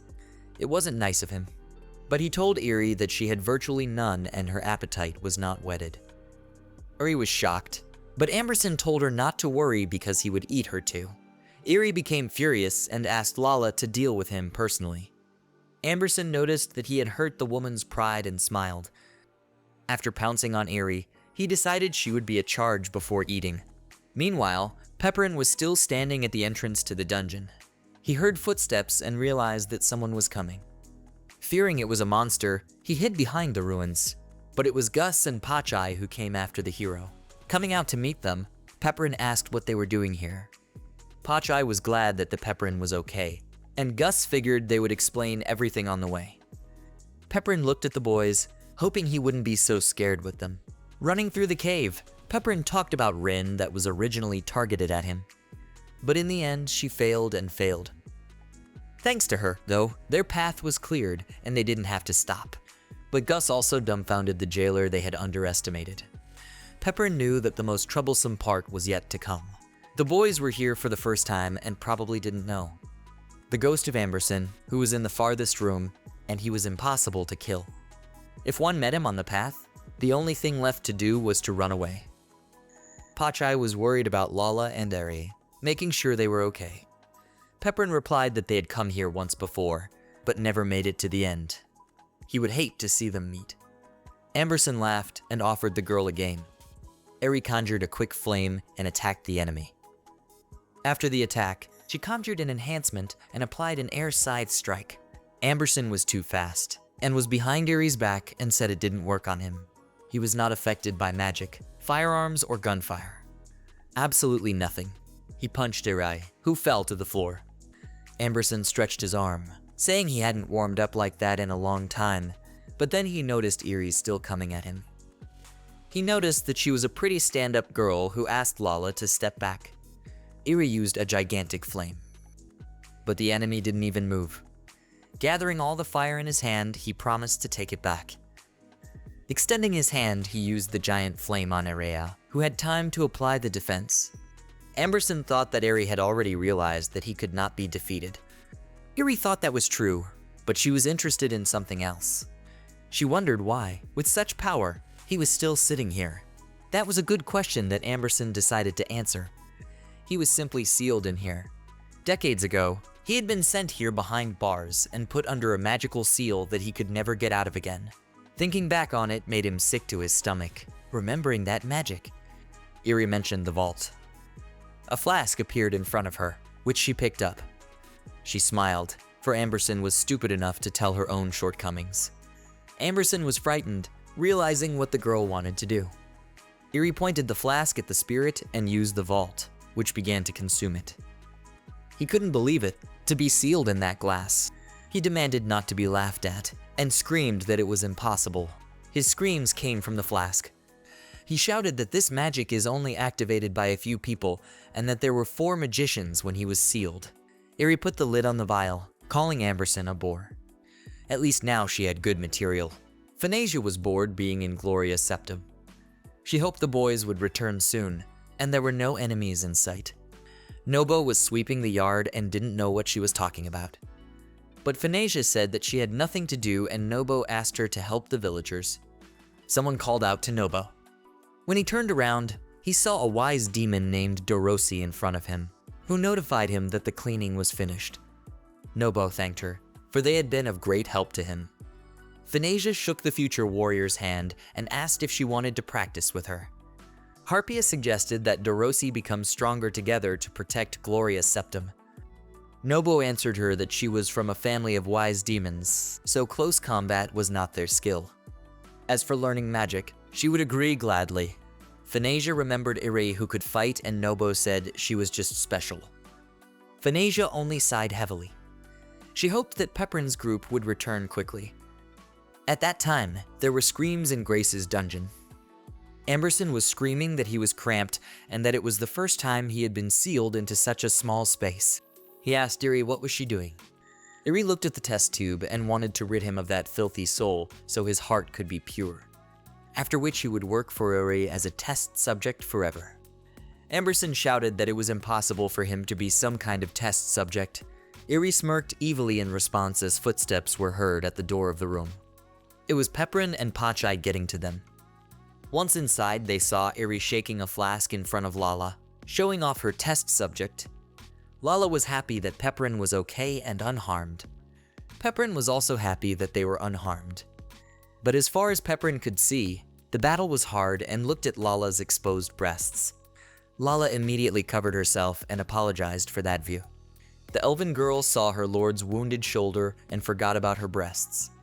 But Peprin answered her that it was no big deal and he had already stopped the blood. Lala immediately decided to act and ruffled her skirt. As she dressed the hero's wound, she exclaimed that he was a very important figure for the country and that this would not do. Peprin only apologized to her.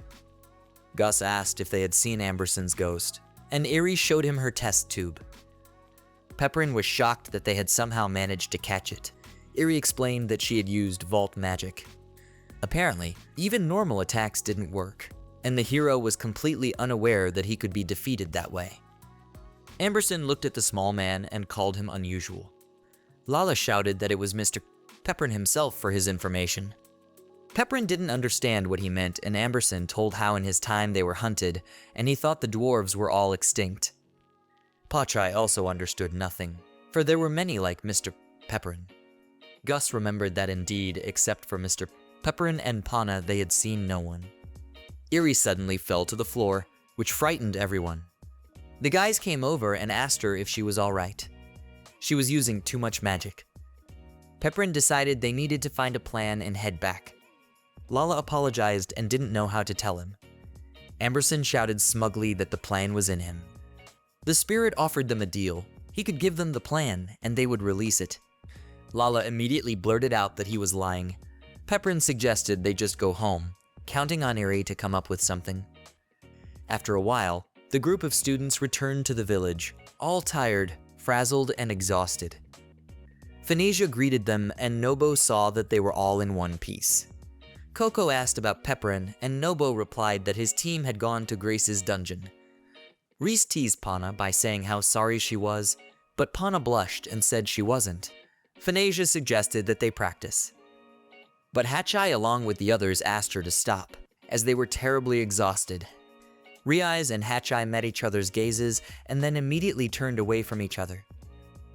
Nobo noticed that something happened between them, and Coco told how it was. Reese and Hachai were constantly arguing about which direction they should go, from the forest all the way to the cave. Reese kept saying to go right, but Hachai said to go left. Thus their relationship soured and Nobo realized everything. But the most important thing is that they defeated the Slug King and brought the material. Nobo praised them for their good work and suggested them to rest. Reese called everyone to go swimming, and Coco agreed to wash off her sweat as well. While everyone followed Reese, Pana approached Nobo and handed him the item she found in the cave. It's a heart necklace, and if you wear it, your nervous system will be fine. It was quite a rare thing. Pana asked in that case to give it to Mr. Pepperin, for it would have been strange if she had handed it over herself. But Nobo thought otherwise, and it would be better if she handed over the necklace herself. Nobo smiled and said that Pepperin would be very pleased, and Pana agreed with him. Reise called out to Paraga, and Pana shouted that she was on her way. After saying goodbye to Nobo, she ran after the others, and Nobo wished her luck. A few days later, the boys returned to the village. Nobo greeted Pepperin, and the hero hoped that nothing had happened during his absence. Titan told how the Horkies had come to them once, but Phoenicia had dealt with them. Pachai wondered if the little ones had returned, and Nobo replied that they had completed their task, though he might have doubted about the teamwork. Pepperin understood and decided that they would still learn it. Pepperin praised his entire squad for a job well done. He decided to hold a meeting later and ask the boys to rest. Reese, Coco, and Pana looked out from behind the bushes. Reese told her friend that the hero had returned, and Coco hoped that Pana would give him the thing. Pana blushed and tried to gather her thoughts. Her mind was filled with thoughts of how to address him, or just to congratulate him on his return. But she also thought that it would sound strange on her part. She couldn't understand at all why she was holding the necklace and couldn't settle down. Reese and Coco were pushing their friend, and Pana replied that she was on her way. Pana wanted to call out to Pepperin as Lala called him out. Lala thought it would be hard for him to handle other things because of the mana, so she offered her help. But the hero replied that it was fine and declined. He also asked to be left alone. Lala did not object, and Phoenicia noticed that Pepperin was sad. Nobo thought that something happened in the dungeon. Gus replied that he was like that the whole way, but he was probably just tired. Pachai was also exhausted and decided to sleep. Phoenicia offered Pachai a fight, but Pachai told her to back off. Phoenicia wanted to hit on Ariel, but she also refused. It was already night outside, but Pepperin was still lying on his bed awake. He was thinking about something. He was overcome with thoughts about the demon Rin, and couldn't stand it. He got out of bed. Heading towards the exit of the team, he decided to get some fresh air. Raising his head, he marveled at such a beautiful and starry sky. He had never seen such a thing before. He remembered Lala's words saying what a great ruler of the country he was. Crouching down on the grass, he thought to himself. Suddenly, he heard footsteps behind him and turned around. Pana was just as surprised to see the hero here. He thought that something had happened since Pana was awake. But Pana replied that it was not so, and she just could not sleep, so she came here because it was quiet. Here it was possible to calm down, and Pepperin suggested that she sit down next to him. Pepperin felt awkward, for he had no topic of conversation, even though he himself had offered her a seat. Pana also wondered how she should start the conversation, and thought of the necklace she could give away now. Pepperin asked how their trip to the cave had gone, and Pana replied that it was fine. Worried, she asked the same question, plus they had heard they had a strong opponent. Pana smiled and said that the hero had defeated the demons and protected everyone. Agreeing, Pepperin thought they were having some kind of strange conversation. The hero wondered what had happened, But Pana replied that it was nothing. Besides, she didn't stand out in any way. Everyone used their own skills, but she didn't do anything like that. What worried her was that everyone might think she was useless. Pepperin noticed that she had changed, because when she was captured by the VVS she was braver. Pana said that there she just had to survive every day. But now there was someone she liked around her, so she couldn't concentrate. Pepperin didn't realize which lover she was talking about, and only then did Pana realize that she had said it out loud. As she thought of what to say, the guy assumed she was talking about Reese. He understood her, and that she didn't want to show people her weaknesses. A loved one could hate if they recognized weaknesses, and he understood that fear perfectly well because he had the same thing. But Pepperin also believed that everyone had experienced this feeling at some point. But there were friends who accepted him for who he was. Gloria Septum is a country where everyone supports each other. Pepperin believed in Pana and that she would find her purpose and become more confident. He asked her to be braver and the world could change for her, even though he himself was not sure of anything. Pana thought of courage and shouted to Pepperin, clutching the necklace. She held out the pendant and said she had found it in the cave. She wanted to give it to him, for it soothed the one who wore it. Pana asked to accept it. Pepperin reached for the necklace and said he would gladly accept it. Even though he didn't think it would have any effect on him now, it was better than nothing. As soon as he took the necklace, he and Pana glowed, which surprised them. Pepperin was shocked. Where did this amount of magic come from? He thought at most to recover the cold-bloodedness skill, but he now had a lot of magic in him. Pepperin thought that Pana might have strengthened it, but it was unlikely. She couldn't even use light, though perhaps there was more to it than that. He remembered Rin's words. She had already said that he broke into the Air Force and stole something valuable from them. Pepperin froze in place, guessing what he might have stolen from the IF. Pana was already running away and said goodbye to Pepperin, wishing him a good night. The hero reciprocated and escorted her away with a look. He wondered who Pana was. Irie's evil laugh echoed from Irie's lab. She had finally finished everything. She used the corpse of the Slug King that was obtained from Timon's cave and the soul fluid that was taken from Grace's dungeon. Now she has created the forbidden potion. Picking up the flask with the potion, she shouted that it was called Proportion. Just one sip could get her the figure she wanted, and it was like a dream. And now no one would tell Irie she was immature. She had only made one serving, and she should have enough for herself. Irie was nervous, but decided to start her transformation. Suddenly, the door of the room was opened by Phanasia, which suggested that she go hunting. Phanasia saw the potion in front of her and asked what it was. She wished herself a pleasant appetite and drank it, from which Irie was shocked. She felt a strange sensation in her body as suddenly her breasts grew, ripping off her clothes on her. Phanasia smiled and asked what it was, since she felt so good. Irie tearfully thought of her dream medicine with which she wanted to get the figure she wanted. But it was no longer available. Phanasia laughed and said that it was interesting. 10 minutes passed and Phanasia returned to her appearance, asking Irie to give her more. Irie tried to prove that she didn't do it. She thought that if the result didn't hold up for at least a day, there would be no practicality at all. Irie exhaled with relief, for she had found the plan for the summoning altar. She was calm now and looked at Amberson. The spirit thanked Irie, for thanks to her he was able to be reborn, which she was almost glad for. Amberson thought it had been a long time since he had breathed such fresh air, and it made Irie feel bad. But this room was no different from the basement in Banshee's opinion. Amberson couldn't understand how Banshee could say such things. Getting angry, Banshee ordered him not to talk like a girl. Irie looked at Banshee, who was also taken away, but she didn't understand why only her head was here. Banshee reminded her how her whole body was eaten, leaving only her skull. Irie suggested she go and get it in that case, but the spirit frantically asked how she could do that. She asked not to talk about such impossible things for nothing. Irie was about to give the plan to Pepperin and go to bed, letting Banshee do what she wanted. Banshee yelled for Irie not to mock her as suddenly Irie felt a kick. Not realizing what had happened, Irie ran up to Amberson. She had a very strange sensation and touched her lips.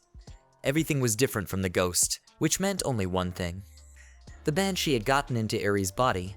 Amberson didn't understand anything and asked Irie what happened. The girl replied that everything was fine.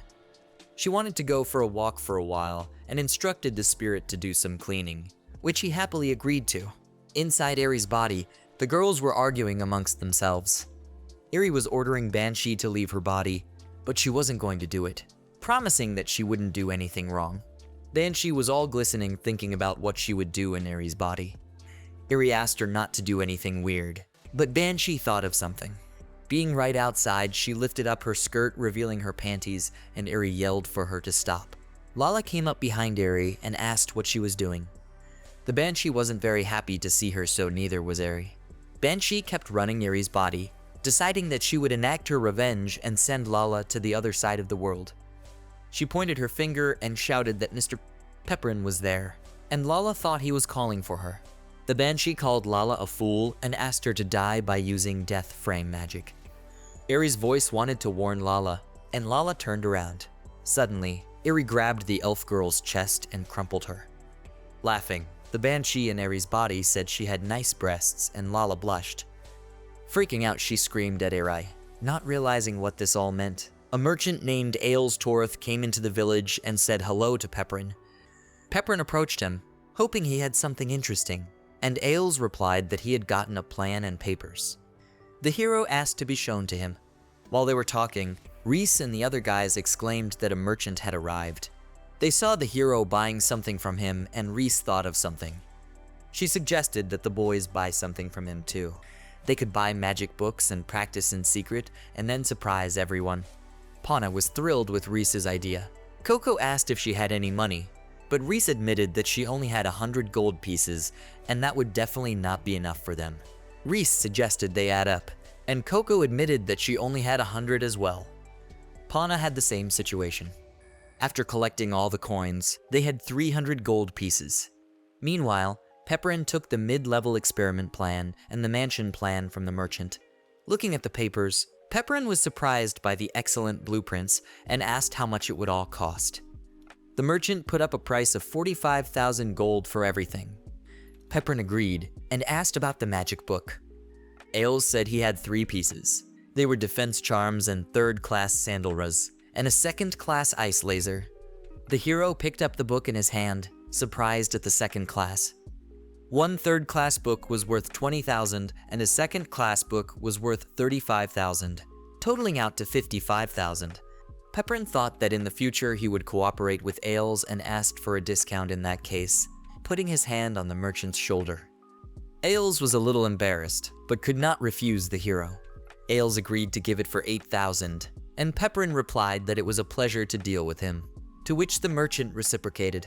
Leaving with a large bag, Ailes thanked for the purchase, and Pepperin thought it was a good catch.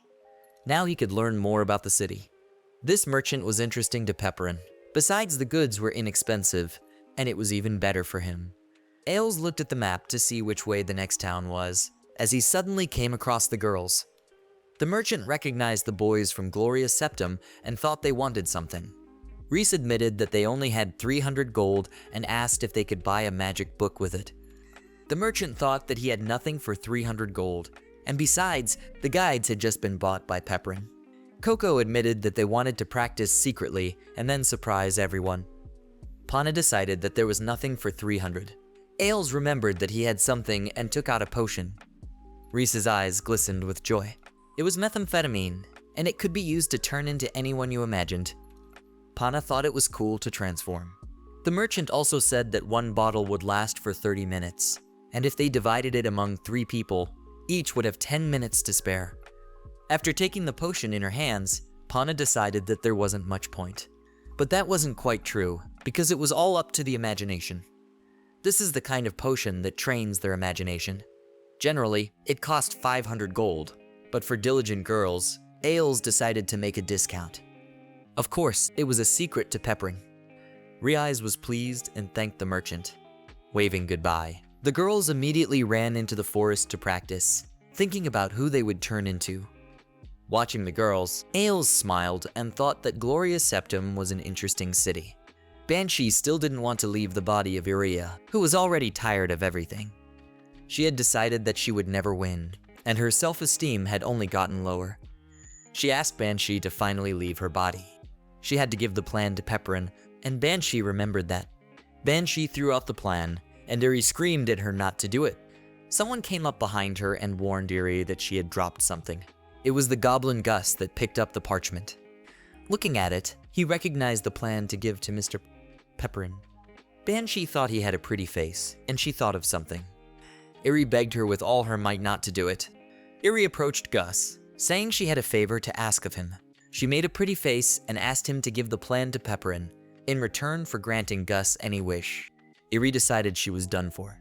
Gus looked at Eri carefully, guessing something, and Eri thought he had figured it out. Gus realized that Eri would never say such things. He figured she was just freaking out because she was doing too much experimenting, which made Eri just fall over. Cursing Gus, the girl realized how he really thought of her. The Banshee assumed it was true, but Eri told her to shut up. Eventually, Eri got sick of it all and wanted to sneeze. She sneezed so hard that the Banshee's head just fell out of her, which Gus was just shocked by. He walked over to the girl's head and picked it up, not realizing what Banshee was doing here since she was from Grace's dungeon. Eri looked at the guy with a threatening look and decided that he should forget everything that just happened. The same was true for Banshee. The two of them had some things to learn, and Gus and Banshee looked at Eri in horror. Gus immediately replied that he had forgotten all about it, and Banshee backed him up. Meanwhile, there was some noise in the forest.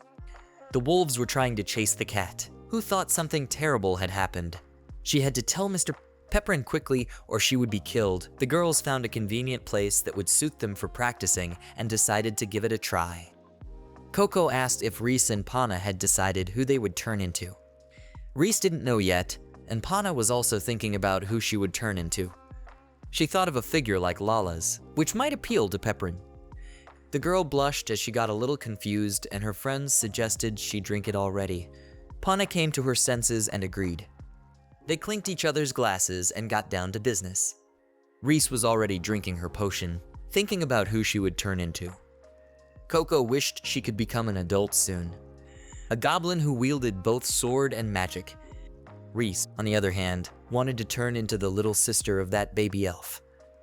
Pana should have asked what they chose, but she decided it wasn't worth bothering that much. Pana thought of something that could easily be imagined as suddenly a cat came up to her. She was delighted at how cute he was.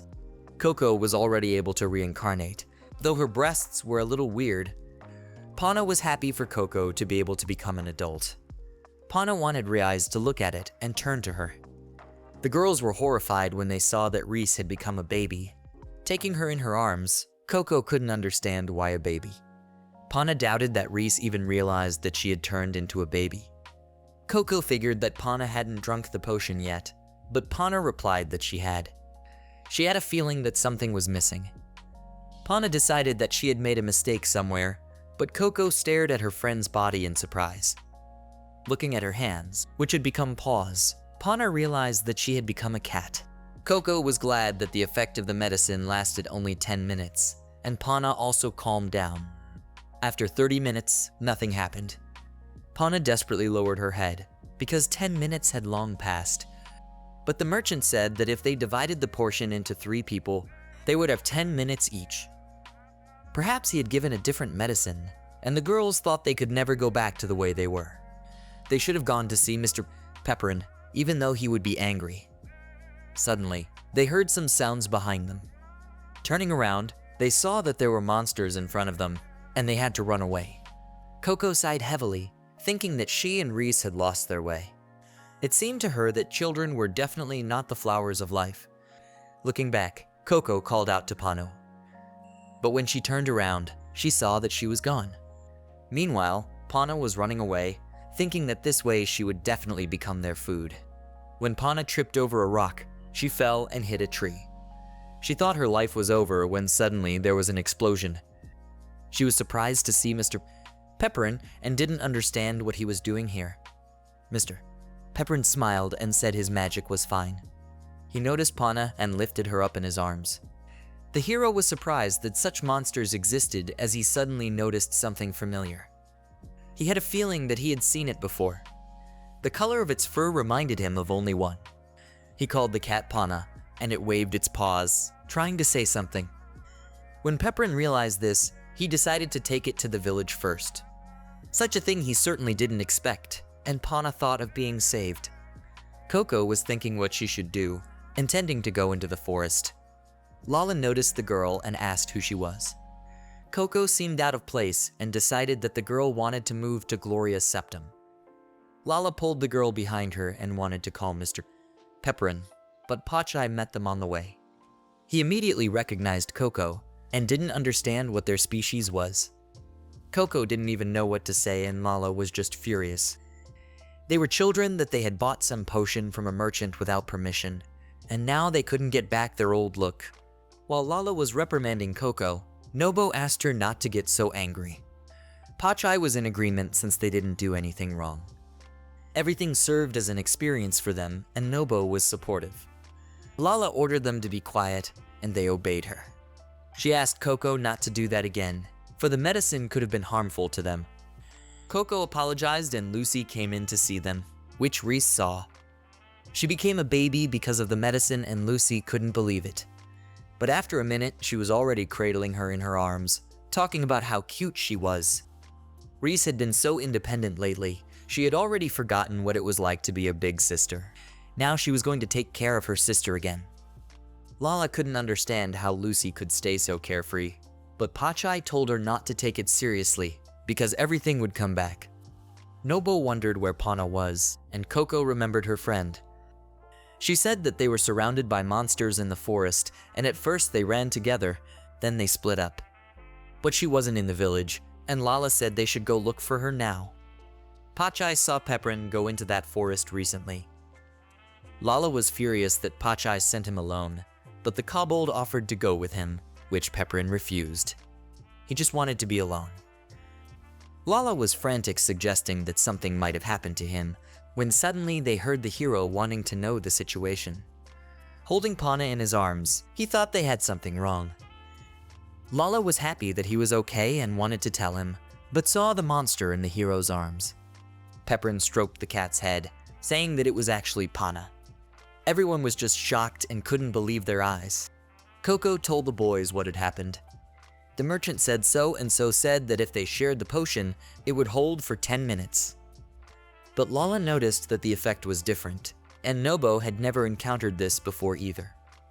Pepperin remembered the situation with the necklace, and still assumed that Pan was the cause. If Pana's ability was to amplify the effects of various abilities, it couldn't be left unattended. It could be very dangerous. Besides, the hero was interested in VVS. He forbade the three from leaving the village for a while. He also asked Coco to let him know if there were any strange shifts, and the girl obeyed. Lucy asked Reese if she understood everything and called her smart. Pana was now a cat, and Pachai warned her that she would have a hard time if she ran into Phanesia. Lala only now realized she wasn't here, and she was usually the noisiest one. The others also wondered if Phanesia had disappeared. It was raining in the Araphizarid Empire at the time. A dark silhouette with a mustache asked how come Olivia was stolen. The man opposite replied that they would pay extreme attention to it, thinking that the lady was still alive. The mustachioed man asked for an explanation of what it all meant, and the man said that he had heard that Happy from Gloria's Septum was in the same prison with her. Why he was there, the reason was unknown, but he seemed to be up to something. General Liu was sure that Pepperin would definitely handle it. In that case, they were given orders to head to Gloria's Septum and request help. Rock and Manesi were expected to do well, and the boys accepted the order.